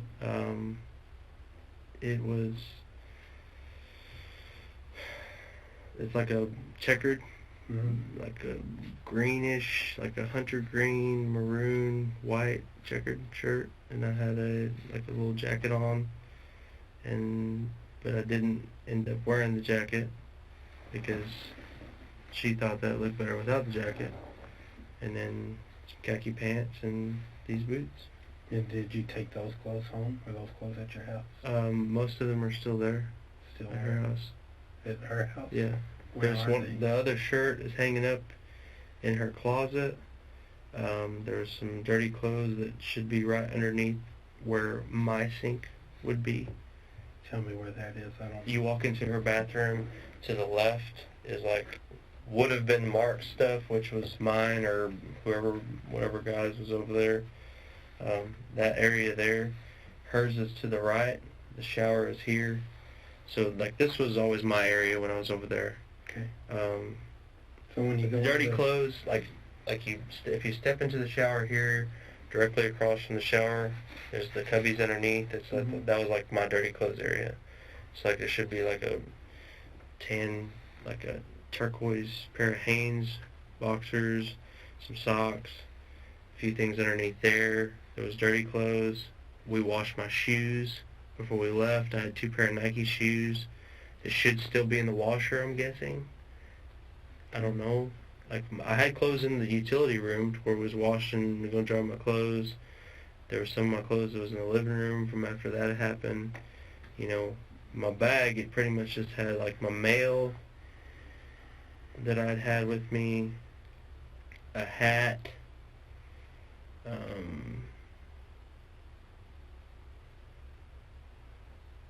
pair of blue jeans. You said that y'all don't ever, when y'all fight, it's never physical. Mm-hmm. You got a lot of scratches. What's that all about? Bushes Do you have any walking other through the woods. injuries No, on you no. besides that? No, sir. Is your lip busted? I had a cold sore right here and a cold sore right here. So that bottom right is your lip. It looks like it's might be busted a little bit. That's not. It might be cracked from I don't know. just dry lips, but no, I had a fever blister right here and I had a fever blister right here, and my lips have been real dry. Other than that, no sir, no injuries. This is from cutting trees, bushes. Yeah, it looks like briars, like old Yeah. stuff from briars. Yeah, a couple nights ago when I left, or a couple days ago when I left Mansfield, which actually, police came out. I talked to the Arlington police over there, because when I got to my buddy's house, I pulled up on my motorcycle. My motorcycle's still there in his garage. I was waiting for a friend to pick me up. I didn't have my phone. He didn't know where I was at, but he knew the general area. So I was walking the area. Ended up, someone seen me walking, because I'd walked up towards the apartment complex. And I walked back. And I walked up and walked back, and someone thought it was suspicious. Neighborhood watch called, and so came out. And when the police, Arlington police? Yeah, when the police come up, I walked right up to them. And it was like, you okay? Is everything okay? I was like, yeah, it's fine. I was like, oh, okay, well, someone said something suspicious. Someone's walking around suspicious. I was like, well, it might be me. I was like, yeah, the description fits you. And I was like, well, nothing's wrong. I'm just waiting for my buddy. Can't get a hold of him. Don't have my phone. Have you ever had any substance abuse problems? Well, if I had a choice to do anything, I'd smoke pot. I used to smoke pot. Do you still smoke pot? No, sir. Do you ever do any other street drugs? It's not my thing. No, Tried them? I've been faced with things that I've done that I didn't know that I was doing. As in putting my drink, putting my food, stuff like that. But to do anything, if I had a choice to do anything, I'd rather smoke pot than drink a beer. Okay. But I have not smoked pot. I don't smoke pot because do you have it's to be been tested effective at work? No, I work for myself. So you don't have to. But I had to. What about Nikki? I know that she likes to party. Has she ever done drugs with you? Yes. What kind of drugs? Well, done with me. There's one time there's a couple times she made me, make a few phone calls to get her some, speed. Okay. And, the last time was actually a couple weeks back when after that happened, I was like, don't contact me again, because I'd shut my phones down, like suspended them. Mm-hmm. And, then she come to the house and this and that, and then we got to her house and, she, basically made me use her phone to call somebody, and I was like, I just don't want to do that, So when you say speed, are you talking about meth, or what are you talking about? I don't know the thing that, I guess you'd say the only thing that I'd ever really did, through college or anything like that, just testing, the waters, just having a decent time here and there would be a little bit of cocaine. But that was... No, but I'm talking about when you called for her. Yeah, that was, well, I guess it was meth. It was supposed to be cocaine, but it's not, I don't think that's what it was. Okay. How long ago was that?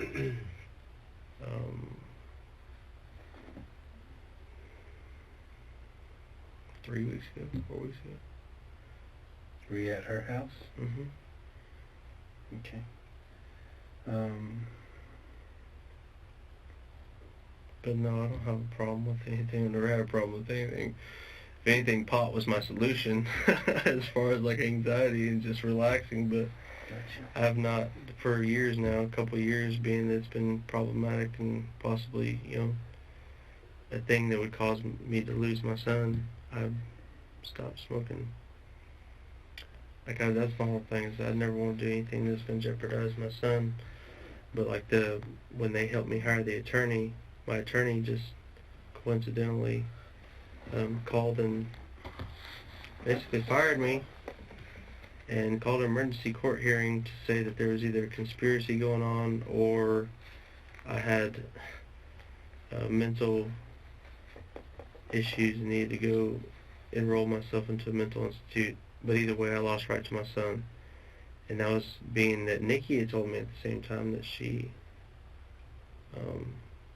had called and talked to him and then made all that public and this and that. And long story short, man, it's just like I've just been so controlled and so manipulated and so set up for so many different things. That do you got any questions? I've got a couple of phone calls I need to return. Yeah, just real quick. Do you have a key to the house? No, sir. Never had one? She's given me a key to her house a couple different times, but then it's like within a certain period of time I have to give it right back. The last time that I had a key was about a month ago when she wanted to change the locks on her bedroom door and the entry door to her bedroom to where the kids or nobody can get in and access anything as far as Christmas presents go. We went to Pierce Hardware. I, showed her and introduced her to Lenny at Pierce Hardware to where we can get their keys matched and stuff like that, to where the key to the entry door and the key to her bedroom door would match, even though they were separate doors. But she has those keys. I gave them back to her within a few days. All right. Early on, you mentioned that Judy was in the money world. Where does Judy get her money from? Well, of course, their locksmith roofing business. But I know that there was off and on quite a bit of talk of, like, funny money.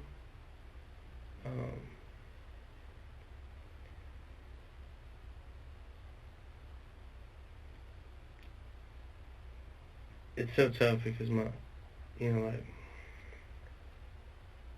there's so many different times that I got threatened and my family got threatened, and then I got kind of set up for certain things that didn't happen. But I got told a story about this guy who flipped his truck off a Chisholm Trail and died. And within 2.5 weeks after that, my dad's truck flipped off a Chisholm Trail. And I talked to the Chisholm Trail people, and the whole story that I got told was a bunch of bullshit. There'd only been 2 fatalities on Chisholm Trail. One was a motorcyclist that got drunk and ran into a wall and crashed and died. Another one was a kid who was going to sign with TCU and play ball. And he lost control and hit a wall. There was nobody that flipped the truck off at Chisholm Trail and died. It was a situation... What does that have to do with how she gets her money? I'm just trying to stay with I'm sorry, man. I don't know how she gets her money. I know that they get their money through the roofing business. I was also kind of told at different times that they get their money through other ways. Like what? Like maybe drugs, drug trafficking. Maybe, I don't. Okay. And that I was just... I guess I wasn't really clear on, you said you had a paper bag that you took with you? Mm-hmm. And what was all in that paper bag again? Jeans, belt, hat, my mail, vest. Was it some of the stuff from Cabela's, I guess? The vest. Yeah. And then you mentioned that the jeans and the belt never made it to wherever you were going? Yeah. Well, why is that? Well, there was a time that I had sat down because I was tired. Okay. And upset. I'm just sick of everything. And what happened to your pants? Well, the pants was wrapped up with the vest, and I ended up putting the vest on because it got real cold. Mm-hmm. The pants, the hat, and I guess it was a shirt, was tied up with the belt. Mm-hmm. The bag ended up ripping. Okay. So I left it there. I tied all that together. You left it with the bag? No, Okay, like so, it's the bag. I just took the okay. stuff out of the bag and tied it So all what up. happened to the stuff? Because it was, well, I want to say, I'm trying to think of where I ended up sitting down with it, and then I got up and went to go again, and I forgot it there, and then today, like when I woke up and got around, I got ready to go to the deer lease, if that was the case that we was going to go to the deer lease, and then I went over, like after, I guess it was like 9:30, 10 o'clock, I went over to my neighbor's house, borrowed his phone, called my mom, she didn't answer, I started to get things organized in the trailer. So what happened to your clothes, I guess is what I'm asking. I left them somewhere. But you don't know where? They're in a, I don't remember, sir. Are they with your cell phone, or are they totally separate from your cell phone? Separate. Okay.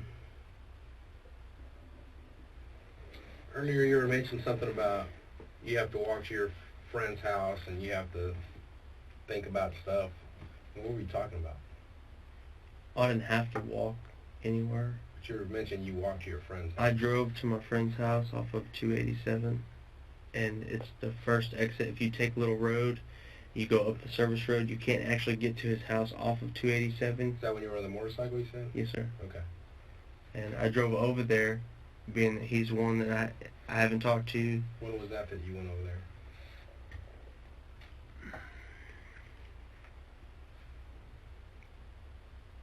3 or 4 days ago. Okay. What's your friend's name? Vince. Vince what? Drew blank. Vince LaCarter. Okay. He just had back surgery, major back surgery. He's an older fellow. He's a good friend of the family's. He would tell you that I'm kind of like his nephew, or adopted son. Okay. Couple more questions. When you guys left Silver Fox, you said you guys had drank there. How many drinks did you have? I had the one drink, as well as a little bit of wine. Okay. How many drinks did she have? She had the wine and had, the wine before that. I had made a mixed drink. When we first got there to their house, she poured the glasses of wine. I didn't drink the wine. What kind of I mixed started drink did you make? I had a whiskey and Dr. Pepper. What kind of whiskey? Something was in her cabinet, something roses. Okay. 3 3 roses maybe. Are you guys allowed to take the wine bottle from Silver Fox? Did you leave it or did you take it? Are you allowed to take those out? I don't know if we're allowed to. They corked it and gave it to us. So you left with it. And what happened to that bottle? Whatever she did with it. She had the bag of food. There was a bag of leftover food. Okay. We didn't end up finishing dinner. She was ready to go. She wanted to go. Was that mostly her food or your food, the leftovers? Well, there was her food it was a bone-in steak, and there was half the meat that was left over, and a little bit of her potatoes, and she was going to throw it away. Well, I don't throw away meat. I don't throw away food. I eat all of it. So you brought it back. So I told the waiter, I said, well, go ahead and just put that in with mine. Mine was half of a little piece of steak and some potatoes and some asparagus. And when you guys get back to the house, do you guys drink at the house again, or you just go to having sex? I pretty much went right in, and that was it. Okay. And then I wasn't clear about, you said you went and changed clothes, so did you go change clothes after you had sex? I didn't change. We ended up getting to the couch, went to the bathroom, got back. She was undressed. I don't know where her clothes were at. She was undressed. She had her panties and her bra on, and her What color panties she have on? gray. And top? Black. Okay. And she had high heels? Black shoes on. She was on the couch. We were on the couch. And I don't know where her clothes were. She was naked. Like, that's what she was in when I come out of the bathroom. All right. And then went to that, and my clothes ended up right there, and I didn't change. I just put some clothes back on. You put the same clothes back on?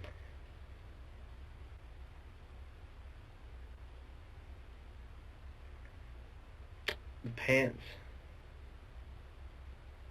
and the shoes. Okay. What about your shirt? It was a white shirt that she had gave me, like a wife beater shirt or undershirt, and then Where's that shirt? that little jacket. That shirt's in my washer, I believe.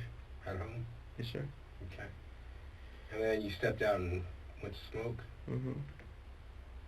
And then you came back in? Mm-hmm. And that's when you guys started arguing or whatever? It was before I stepped out to go smoke, because initially she thought I was getting dressed to leave. I was like, oh, just slip my pants back on, and she's back on. So I stepped outside and smoked a cigarette. So when you're getting all your stuff ready to go, what is she saying? Or what's she doing? I didn't get anything ready to go. Well, you said you got your bag, right? Just the bag stuff that I had, like my mail and my important stuff that I needed. Those So was is like, she still standing around arguing with you as you're walking out, or does she go wherever she goes? like this all happened just within a couple minutes. It wasn't like an argument. It wasn't nothing serious. Yeah. It was, I had all my personal stuff together from the time that I walked through the door. Just in case. Just in case, because anytime that anything happens, I never know. Like, my clothes are still there. She's going to wash a bunch of my clothes for me. I was going to wash my tennis shoes. I got a pair of blue Nike shoes and a pair of hunter green Nike shoes. There's some other clothes and stuff that I had there. So did she actually see you leave? Yeah, I would say yeah. Where was she standing when you left? Towards her bedroom. And you went out which door again? By the laundry room? Yes, sir. And she's standing by her bedroom or in her bedroom? She's all the way at the end of the house. What's she wearing then? She had on like a gown. What color? Black. Like, it was like either a robe or a She gown. put clothes on or something, right? She had clothes on, yes. Okay. So she's not standing there just naked? No. Okay. I mean, All right, good. I need to return a couple phone calls. Give me a minute. You need something to drink or anything? sure, that'd be great. What do you want? Well, I think all I got is water, so hopefully that's good enough.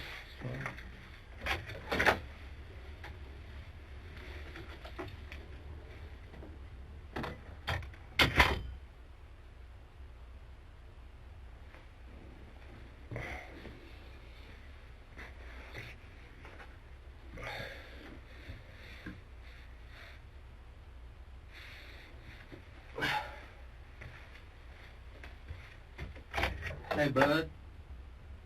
Detective Cedillo. Is there any way that I could, step down and talk to my mom real quick? Or see if she's okay? Hang on just a minute. Let me, Whatever you need me to do. I just didn't know. I thought, he had said it was going to be just a few minutes, I'd be right out, so I think she was waiting on me downstairs. Okay, there's an officer down there. I'll make sure she's doing all right. There's an officer sitting in front. Thank you.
Hey, Josh, part of what we do is, obviously we've been out there at that house for a while and processing that scene, and we collect evidence, we collect things, at the scene.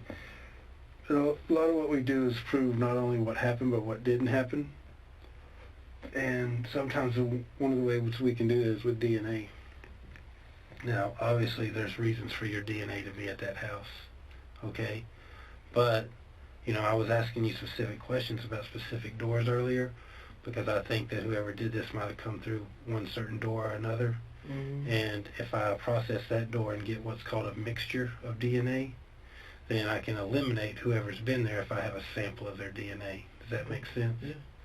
So those are some of the things that we do sometimes. And I would like to get a sample of your DNA to compare with anything that I may or may not find there. Okay. Okay? You don't have to submit to this. This is what's called a consent form. And I'll read it to you, and you tell me if this is something that you're interested in doing or not, okay? Okay? I would fill your name in. It would say, I, Joshua Henry, have been informed by Detective Pate of my constitutional right not to have an intrusion made into my body for the purpose of conducting a buccal cheek test, blood test, or hair comparison. I'm going to pause right there. I ain't taking your hair. I ain't taking your blood. I would just want to swab your cheek only, but this talks about all three. But just know that I would only be taking a buccal sample of your cheek, which is a swab of your cheek. Knowing of my lawful right to refuse to consent to such an intrusion, I willingly give my permission to any qualified person to make such intrusion and withdraw sufficient quantity of my buccal cheek cells and or blood or hair with which to perform any necessary analysis. I give this permission for a buccal cheek test and or blood or hair test to the above officer voluntarily and without any threats or promises of any kind. If that's something that you're willing to do, I would ask you to sign this form. I'd put your name up here and get you to sign right there. Who else has done this? Everyone I've talked to today, including children, including close family members, including everyone that I've talked to. I don't know, man. I just have a really weird feeling about this. Like, the whole thing, the whole situation. Like, I don't understand. Well, did you understand the way I said it? I understand what you said, man. And I'm not trying to pressure you, dude. It's just tough to, like, my whole thing is that I've sat here and told you what happened. I don't know, like, in and out the doors, like, even if I touched all the doors, like, what is that gonna... Because here's the thing, we both sat at this table, right? Okay? Your DNA's on this table, my DNA's on this table. Mm-hmm. So we take a swab of this table. We get what's called a mixture of DNA. It doesn't just come back with one person's DNA. It comes back as a mixture. Okay? And so then you are asked, have you ever touched that table? And you say, yeah, man, I'll touch that table. Hell, I had sex on that table. Whatever. I was there. I've been there multiple times. I've been there. And then they ask me, and they're like, have you ever touched that table? I said, I don't know what table you're talking about. My denials hem me up later. But I can't tell whose DNA is which one. I can't tell if it's your DNA or my DNA if I don't have a sample of the knowns to extract. Okay? So if I have two samples of DNA and I have a known sample, and I take all the knowns out, and then I'm left with one sample. And then I have something to put into a database where I can find an offender, where I can match to a bad guy, or something like that. I get that. That's what I'm trying to do.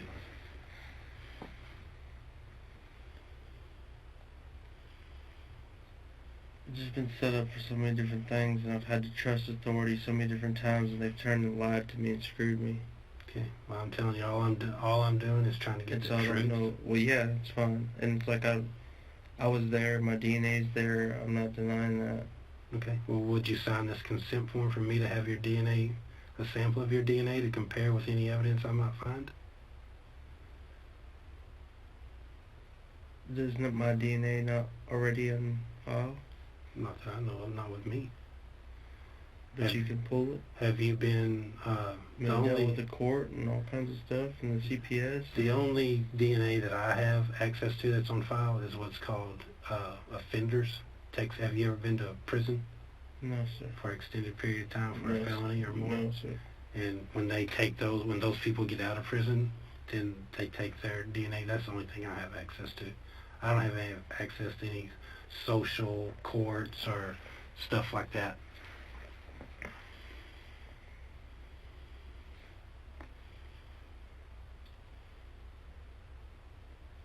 Sure. We'll just sign right there, and I'll fill in the rest.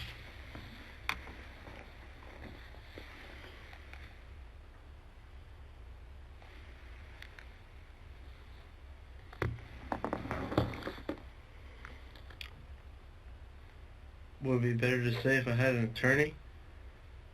Not to me. Does it matter? I mean, what is it? What's the difference? I just don't understand. Like, I can't make it's a yes or no question, man. I'm sorry. I'm just trying to. And I understand, but I'm trying to simplify it. Okay. And I'm not trying to pressure you in any way.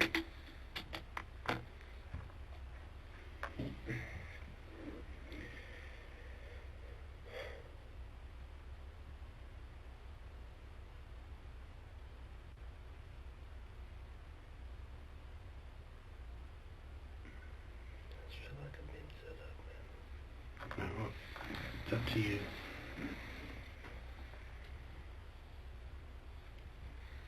I'll do it. No, signed by the X.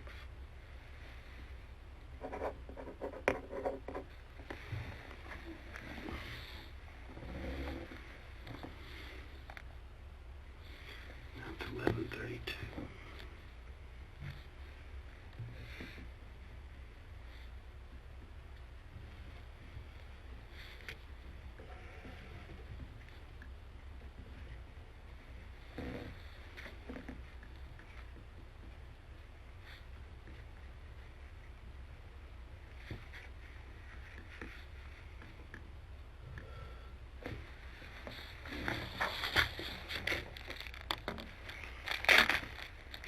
Obviously, you never had this done before, right?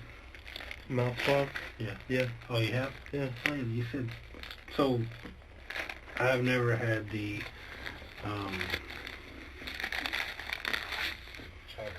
yeah, I've never had to deal with that. So tell me why they would take your, is it like paternity stuff? Whenever you're fighting for custody of your kid? No, it's just, basically to check for drugs. Oh, yeah, this don't check for drugs. I don't even know if they can really check for drugs with stuff like this. Then maybe no, maybe I've never done this, I don't know. Yeah. All this is like a popsicle stick. It's 2 Q-tips. Yeah, just swab the inside of your mouth. What I do is I just go pop, pop, pop 7 times on each side. Okay? 1, 2, 3, 4, 5, 6, 7. 1, 2, 3, 4, 5, 6, 7. Is that the way they did it last time? I actually had to put something in my mouth and hold it in my mouth for a while, but... Hey, Josh, while you're doing that, do me a favor, will you take off your sweatshirt? Like my everything? Well, down to my shirt? Well, is like that a long too different? shirt? Well, just take off your sweatshirt first. I just want to see all your scratches from those branches. Well, then you want me to take off both because they're both long sleeve.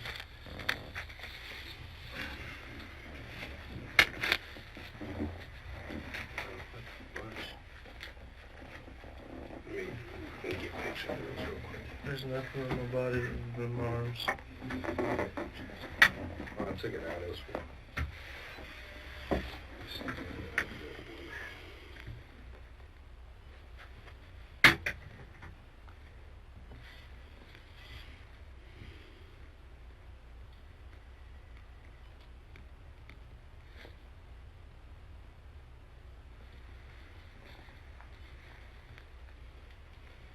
It's not a rash, is it? No, it's just scratches. Just keep turning the... Yeah.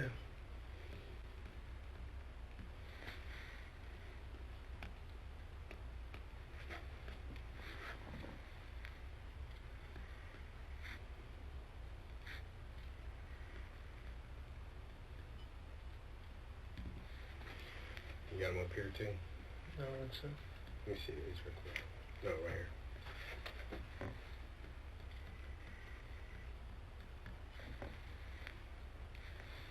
Let me see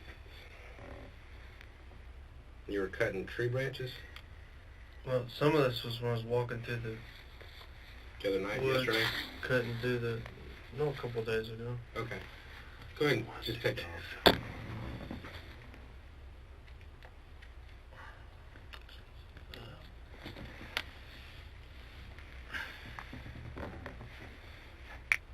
You don't have any more on your chest? Yeah. Can you turn that real quick? Let's head back.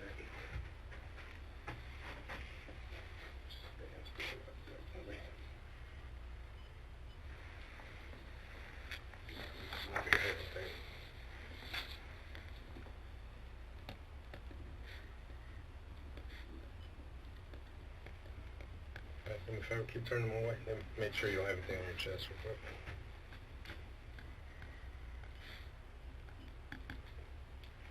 I think you got a couple more up here. That's all branches, man. Trees, bushes. See this side.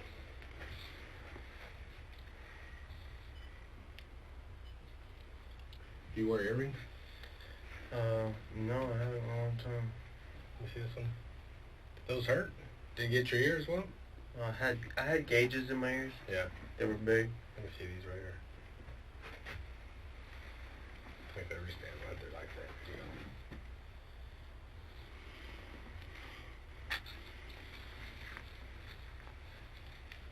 Alright, cool. Thanks, man. You don't have it on your leg, do you? So this was from a couple days ago? 2 days. I told you I've been walking. Slept on the side of the highway. Well, I guess that's what I was getting at earlier when we were talking about you were having to walk. Why would you I sleep didn't have to. I just... Why would you have to sleep on the freeway? On the side of the freeway? Because I was walking and just don't like walking. You're walking so fast. Off of 287. I'm at Vince's house. Went to Vince's. Okay. Left there. Couldn't get a hold of my buddy to come pick me up. Mm-hmm. I went through the woods, heading back towards 287 and 20. Comes out, there's a church right there. There's a creek, there's a little park. Went off through them woods. Mm-hmm. Come out there on 287, walked right down 20. Past Green Oaks. Hey, let me ask you this. When did you find out Nikki was, something happened to Nikki? David Berry.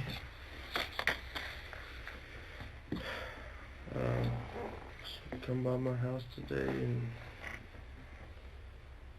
wanted to check and see if I was okay, and said that he had got a phone call from the lawn guy or sprinkler guy or some guy at Nikki's or something, and said this and that, and was worried about me, thought something might have been happening to me too, or thought I might have been there, or something that, you know, if something happened to her, that something could have happened to me because of all the stuff that Mark said. And So did he tell you something actually did happen to Nikki, or he just thought maybe something happened to Nikki? he just said that he knows that there was police and stuff there, that something might have happened. Did you try calling Nikki? No, I haven't had my phone. You gonna try using your mom's phone to call her? No, I haven't.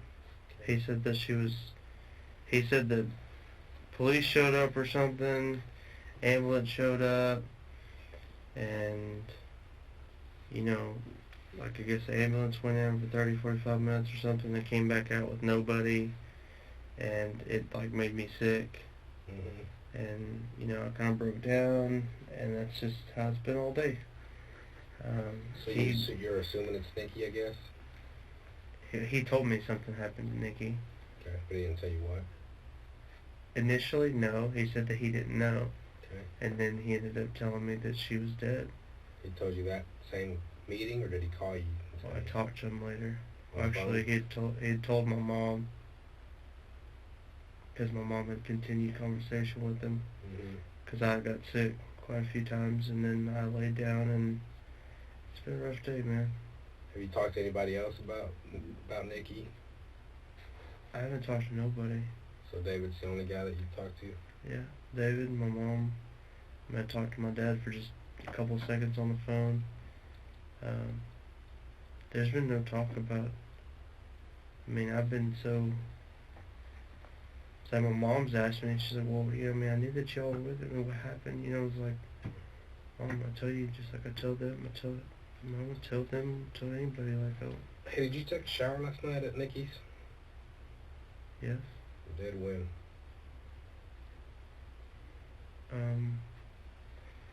I took a shower while she took a bath before we went to dinner. Okay.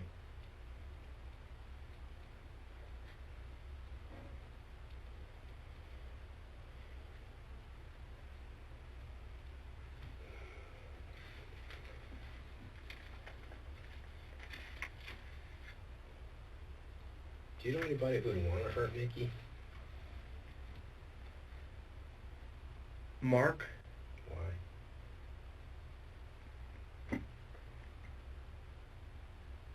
I don't know why. Same reason why I don't know why he wants to hurt me. With all these threats that you've gotten and stuff like that from Mark and Judy, and you mentioned Malik, another guy, and all that stuff, and stuff that's happened to your phone with being hacked and stuff like that. I mean, do you not worry about? Do you ever carry like a weapon for protection or anything like that? Sometimes. Do you? What do you carry? Glock 45. Okay. Or my son, or a pistol that I got from my son. It's a Remington 1911. Is that a handgun? Yeah. Okay. Did you have that with you when you were walking away yesterday from through the woods and all that? Initially, I had my. I don't know if I left it in her console, but I did have the 45, the Glock 45. I don't remember if I grabbed it out of her console in her car or if I didn't, or. But you never left the house with it? Left her house with it? Yeah. That's what I'm saying. I don't know if it was in my bag or if it wasn't. There was a time that my bag ripped and I lost some of my stuff. Okay. So I don't know if I grabbed. It's either in her glove box of the Escalade, or it was in my bag and I don't have it. But it's a 45, it's a Glock 45. How long have you had that gun?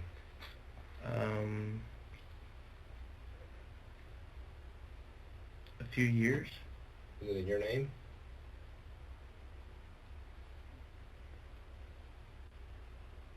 I don't know. I mean, yeah. I mean, it's my gun. Where'd you buy it? I bought it from a friend of mine. Okay. But it's probably not registered to you, right? As far, I don't really even know how to do that, man. Okay. Honestly, What's your I mean, buddy's name that you bought it from? we signed the paperwork, you know, like I so and so. Yeah. What's your buddy's name? Paul Fuller. Fuller? Where does he live? Arlington. Close to your other buddy? Vince. Yeah. No, this is a friend of mine that like went to high school with, that I've known all my life. Okay. Vince is he's an older fella. It's kind of like my uncle. He's one that I thought maybe if anything I can go to for a few days just to kind of get away, at peace. So besides those two handguns, do you own any other weapons? Any and all the weapons that I own, they're at my mom's house, or there's a couple shotguns, a couple rifles, deer rifle, hunt rifles that my dad has at his house. Which is Benbrook? In Joshua. Joshua. But all the weapons that I've had, as far as guns or anything that goes, they're all at my mom's house. Minus that one pistol, the 45. The one that you may have lost. Or it's in her glove box of the Escalade. That's cool. When did you put it in there? When we first got in the car yesterday. When she came by to pick you up? Yeah. She knew that I had it. She always knows I had it. I mean, you probably need it for protection, right? Probably. I mean, I mean, you need it for a reason, right? Protection from people that may be after you. I don't know. I mean, it's just like, I have a right to have a, Absolutely. have a pistol, and so I've always had one. It's not just because there's people after me. Okay. Well, one of the reasons anyway. Do what? That'd be one of the reasons. I mean, people are after you. You said Mark threatened you. Well, I mean, it's more for protection. I mean, that's all that it's for, is for protection. Other than, even when I'm out at the deer lease or out at the ranch or out here or there, it's protection from hogs, protection from, varmints, protection from whatever. It's just like I have a right to have a pistol, and I've always, for years now. I mean, you carry. I mean, of course, I don't have my CHL, so it's like I have it in my truck, but it's like what the castle law says I can carry it in my truck as long as it's unloaded. Correct? Don't have to be unloaded, I don't think. Castle's truck's an extension of That's your my castle. domain, correct? Yeah. Well, I mean, what's a 1911? Is that an automatic? Tell me what kind of gun that is. Whatever you said you bought for yourself. it's you don't know what a 1911 Well, is? what did you say it again? It's a Remington 1911. It's 100. Is that a revolver? It's a 45. No. No, I guess I don't know what a 1911 is. I mean, Really? No, only gun I got is the one they give me. So they're both 45s? Mm-hmm. The 1911 and the Glock? Yeah. Is that what brand is that? The 1911? Remington. Remington. Fine. That was a dumb question, because you already said that. Yeah, I bought it for my son's 100th anniversary.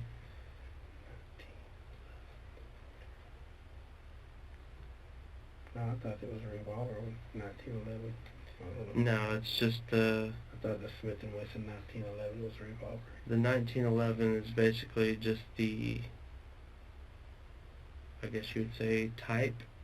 Does it stand for that year? Is that why it's 100 anniversary? No, it's just the 1911's more the old school, like lever, like click back, lever action. The safety's actually in the grip. I mean, I don't know enough about. Honestly, I'd be lying to you if I tried to tell you the definition of 1911. So You know more than I do. I might as well just shut my mouth with that.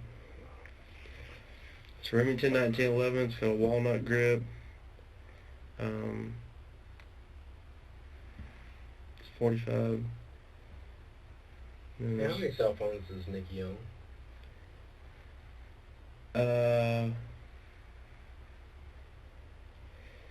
Well, I know that at one point she had 2 or 3. That were actually active? Yeah. I mean, I don't know. I know that there was her main phone that I've always known. And then at one point in time, she had a different phone number that she just randomly came up with. She said, well, start calling me on this phone. And I was like, where'd that phone come from? Why? I just, then like, once again, it was kind of like, don't ask questions, just do what you're told. So I just kind of did what I was told. She had that one at one time, and there was a time a little bit later, when we went to AT&T and stuff, and there was discussion on whether or not that one or the other one was still active, and they were both still active, which were both different ones than the number that I'd always had. What's the number that you always had for her?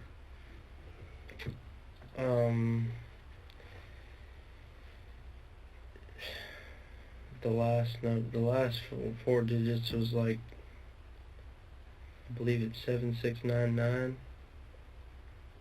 I'm not sure that, and that's another reason why I didn't call. It's because I don't know. The people's numbers that I have memorized are, pretty much my mom, my dad. I don't even have my sister's number memorized. Like my son's mother.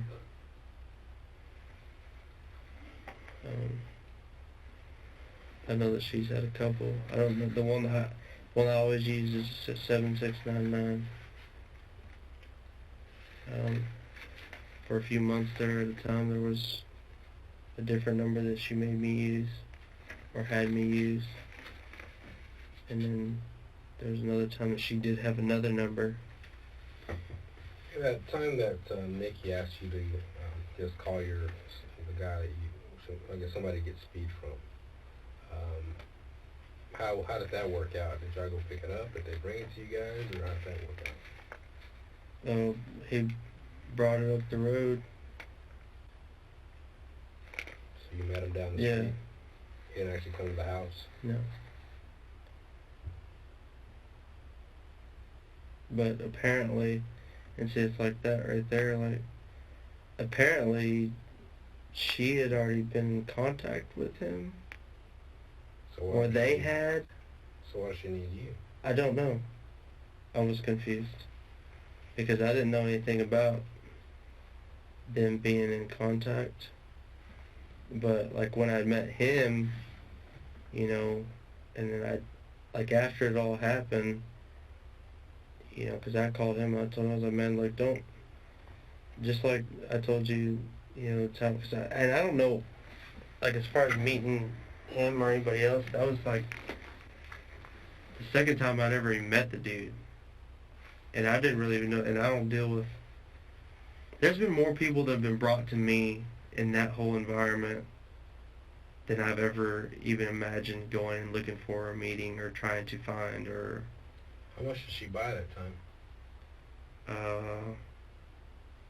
It was like $100-something bucks worth. So how many grams is that? I have no clue. I don't know. If it was pot, I could tell you. Yeah. But I know most of the time it was just $100. Do they keep valuables in that house? Valuables? In whose house? In that house on Middlewood. Well, I mean, it's her house. I'm sure she... What kind of valuables? I mean, is there a hidden vault anywhere? Is there a thing they hide, place they hide things? Is there... The only... Well, I know that there was talk at one time that she did have certain places that she put stuff. Mm-hmm. But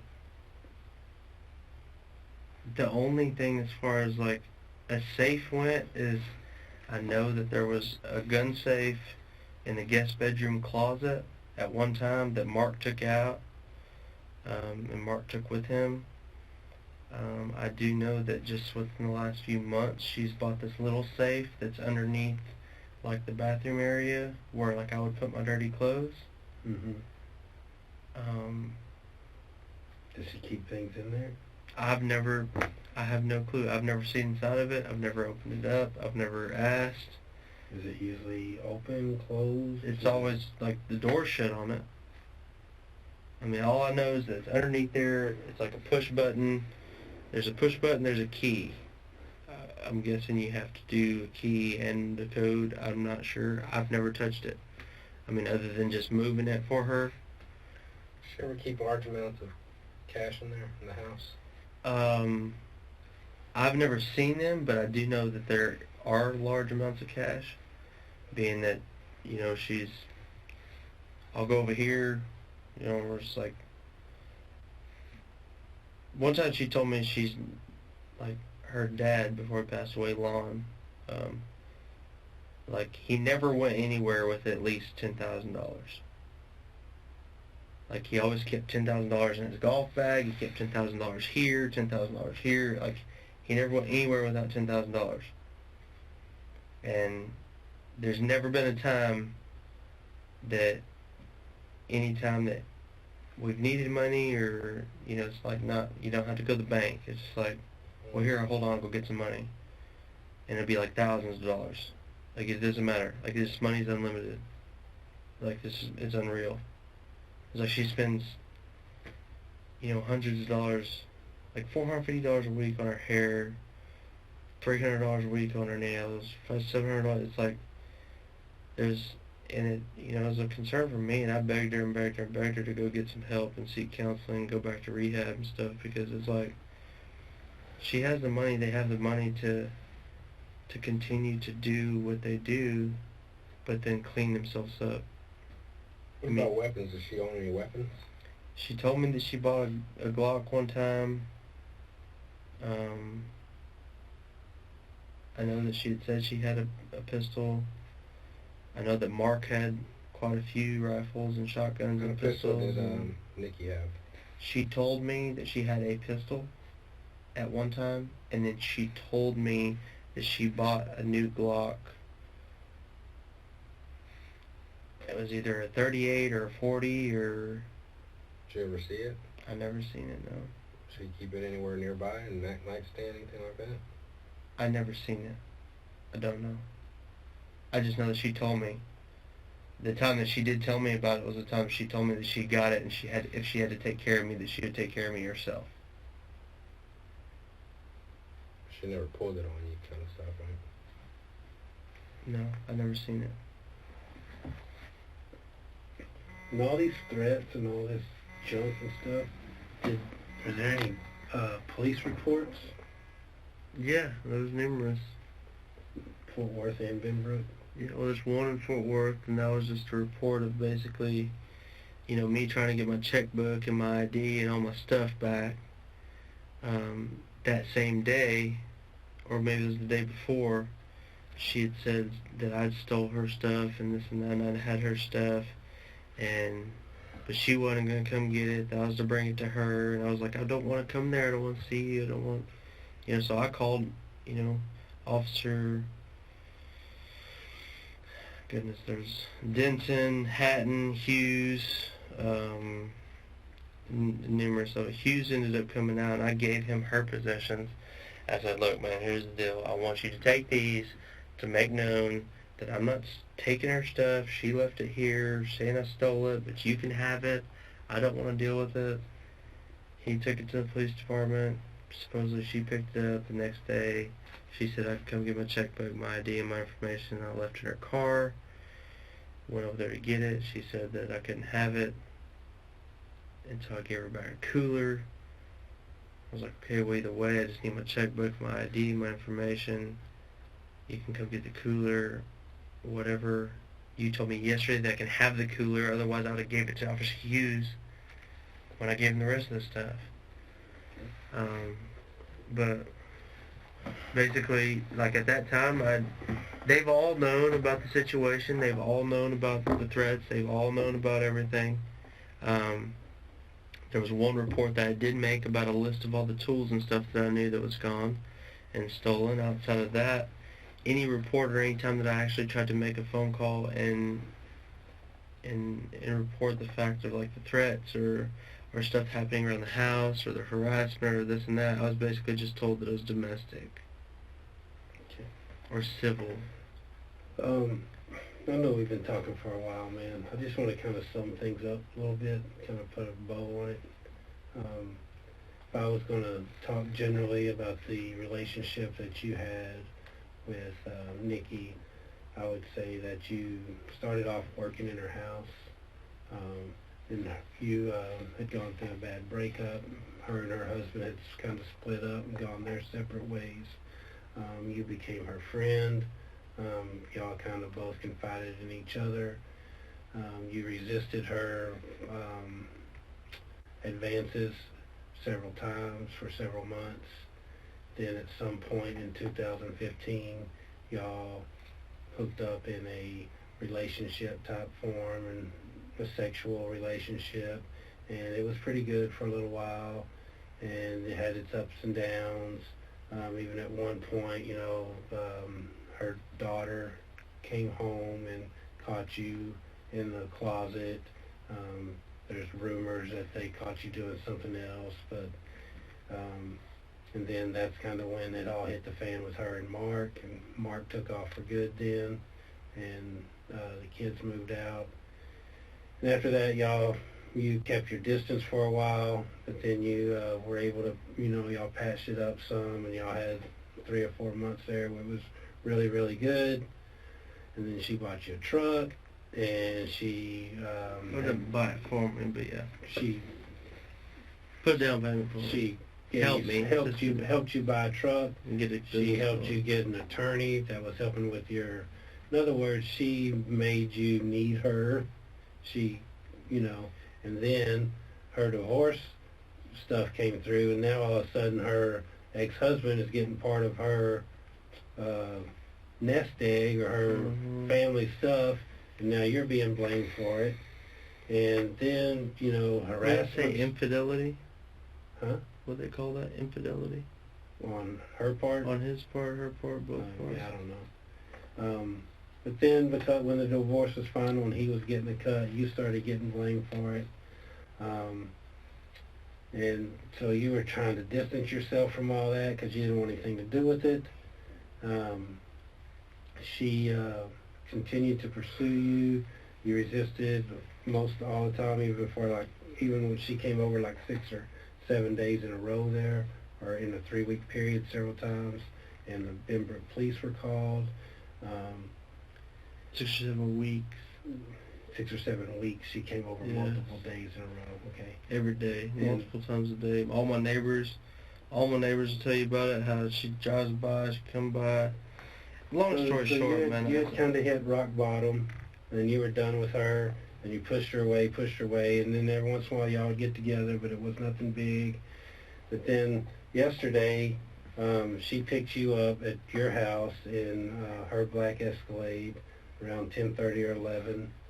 Y'all went up to Cabela's, hung out till 1 o'clock or 3 o'clock, somewhere in that, depending on what exactly the time was, how long the traffic took you to get there, and all that. When you left there, y'all went to her house on Middlewood, where she tried to get you to take a couple of pills, but you threw them up on top of the cubby. She tried to pour you some wine, but you didn't want that. Then she said she had to take a bag to get to her son. She disappeared for 10 minutes, and you just sat in the house, just like, okay, if she's coming back, I'm just sitting right here. And she came back, and you did make yourself a drink then, of some kind of whiskey and Dr. Pepper, and she had a glass of wine. Y'all ended up going to eat at Silver Fox, where we talked about the escapades there, how you moved tables and all that. You paid with her credit card. She gave you her credit card, and you paid with that. Y'all checked out. You went home. On the way home, she's very sexually aggressive towards you. You have sex when y'all get to the house. You go to the restroom, you come out, and she's standing there in bras, panties, and high heels. You have oral sex on each other. You have vaginal sex without a condom, which you ejaculated into her. Maybe. Yeah. You step out the cubby, out the back door around by the laundry room to have a cigarette. She's like, what are you doing? You're just going to leave? You're like, hey, I'm just having a smoke. That escalates into a verbal argument. You're like, man, there we go again. Same old bull crap. And you know what? I'm pretty much done. Yesterday, the whole thing yesterday was pretty much how it's gone anytime we've gotten back together for the last 2 months, 3 months. It's like that's what it is. It's like we'll have a wonderful day together, go eat dinner, everything's good, make love, have sex, whatever you want to call it, and then it's just like, as soon as she's done with me, the fight's on. Okay. And I'm just like... So that happened again, and you're like, you know what? I'm done. I'm not sure exactly at the time. It was probably after 10:30, but probably before midnight. You left there on foot. You don't know exactly the time, but you're sure that you went out the back door again, around by the laundry room, and closed the door. You don't have a key, so you left out that way. You walked around through the driveway to the construction house over there, through that construction, over onto Bel Air, up to Arbor Lawn. You took Arbor Lawn over to Bryan Irving, and then took from Bryan Irving you took Bel Air down into Benbrook to your house, and you got home sometime around 1 o'clock, and you, at one point when you were walking, you were pissed off and you're mad, so you threw your phone in some woods, and you don't know where that is. You may or may not have had... No, phones and stuff, it's right out there by the Bel Air Arbor Lawn area. Okay, it is? Yeah. Okay, so that intersection? Yeah, it's just like right as I went to leave, I was just... Yeah. Okay, so maybe we can find that, maybe we can't. Yeah. You did stop on while you were walking because you had some a bag, and at one point your bag broke, and some clothes might have fallen out, even a pistol might have fallen out, you're not sure. You were very exhausted, and you ended up getting home around 1 o'clock or so, where you slept all night, and you got up today and pretty much were hanging around the house. You got a call from a friend of yours. He come by. He came by. He didn't call. He came by. He asked you if you knew what was going on, and It made me sick. You said no. And then we got some bad news, and you came down here and told us about everything. Pretty much in a roundabout way. Okay. Hey, you ever go to any shooting ranges? Have I ever been to a shooting range?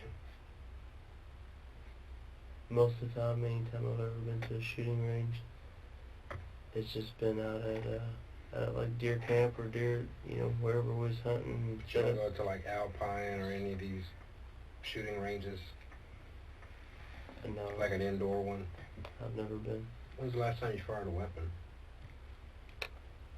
I've bow hunted for... No, I'm talking about firing a weapon. Just out at the deer lease and shooting shotgun. When was that? Bird hunting.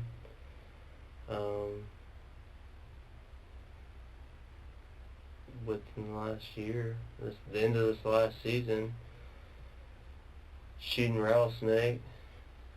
When was the last time you shot that 45? That 45?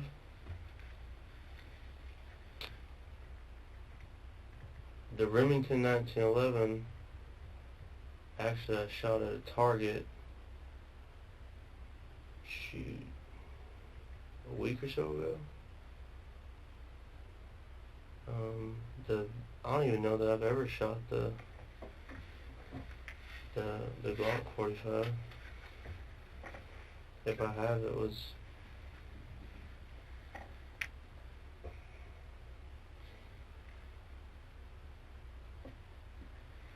down at the deer lease.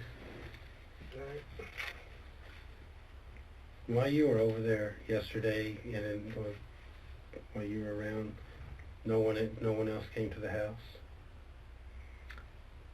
There was someone that pulled up, like I said, in a truck, pulled up and parked. And I know for a fact that there was another man there at one point in time, but did I see anybody? No. Do I know that there was cigarettes that were not mine in the back trash can? Yes. Do I know that there were footprints in the house that were not mine? Yes. Do I know that there were strange things that had happened that I noticed that I'd asked about? Yes. Do I know that there was new bottles of whiskey when she doesn't drink whiskey? Yes. Do I know it was just the same old, like it just seemed just weird stuff happening, weird stuff going on. It's just like, and I even asked her, but I took her back there and showed her. I was like, well, whose footprints are these? What is this? There's cigarettes out here. It's like, whose stuff is all this? If no one's been around, there's not been another man around, another guy around, nobody's been around. None of this is mine, especially if I haven't been around. I guess that's what we got to try to figure out. We got to keep beating the bushes, pounding the pavement. See what we come up with. Okay. Well, hopefully you get it figured out. Give me just a minute, man. See what's stuff.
I'll get you out of here. Here's Detective Pate's card. His number's on there. If you think of anything else or you get any information on who may be responsible for this, give us a call. Thanks. If we need to reach you, what's the best number to get a hold of you at? My mom's That phone. 9991 or 991? As soon as I can get everything else Okay. together, I'll definitely.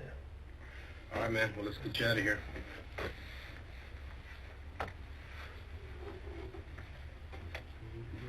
Contact me. If there's anything in here. Yeah.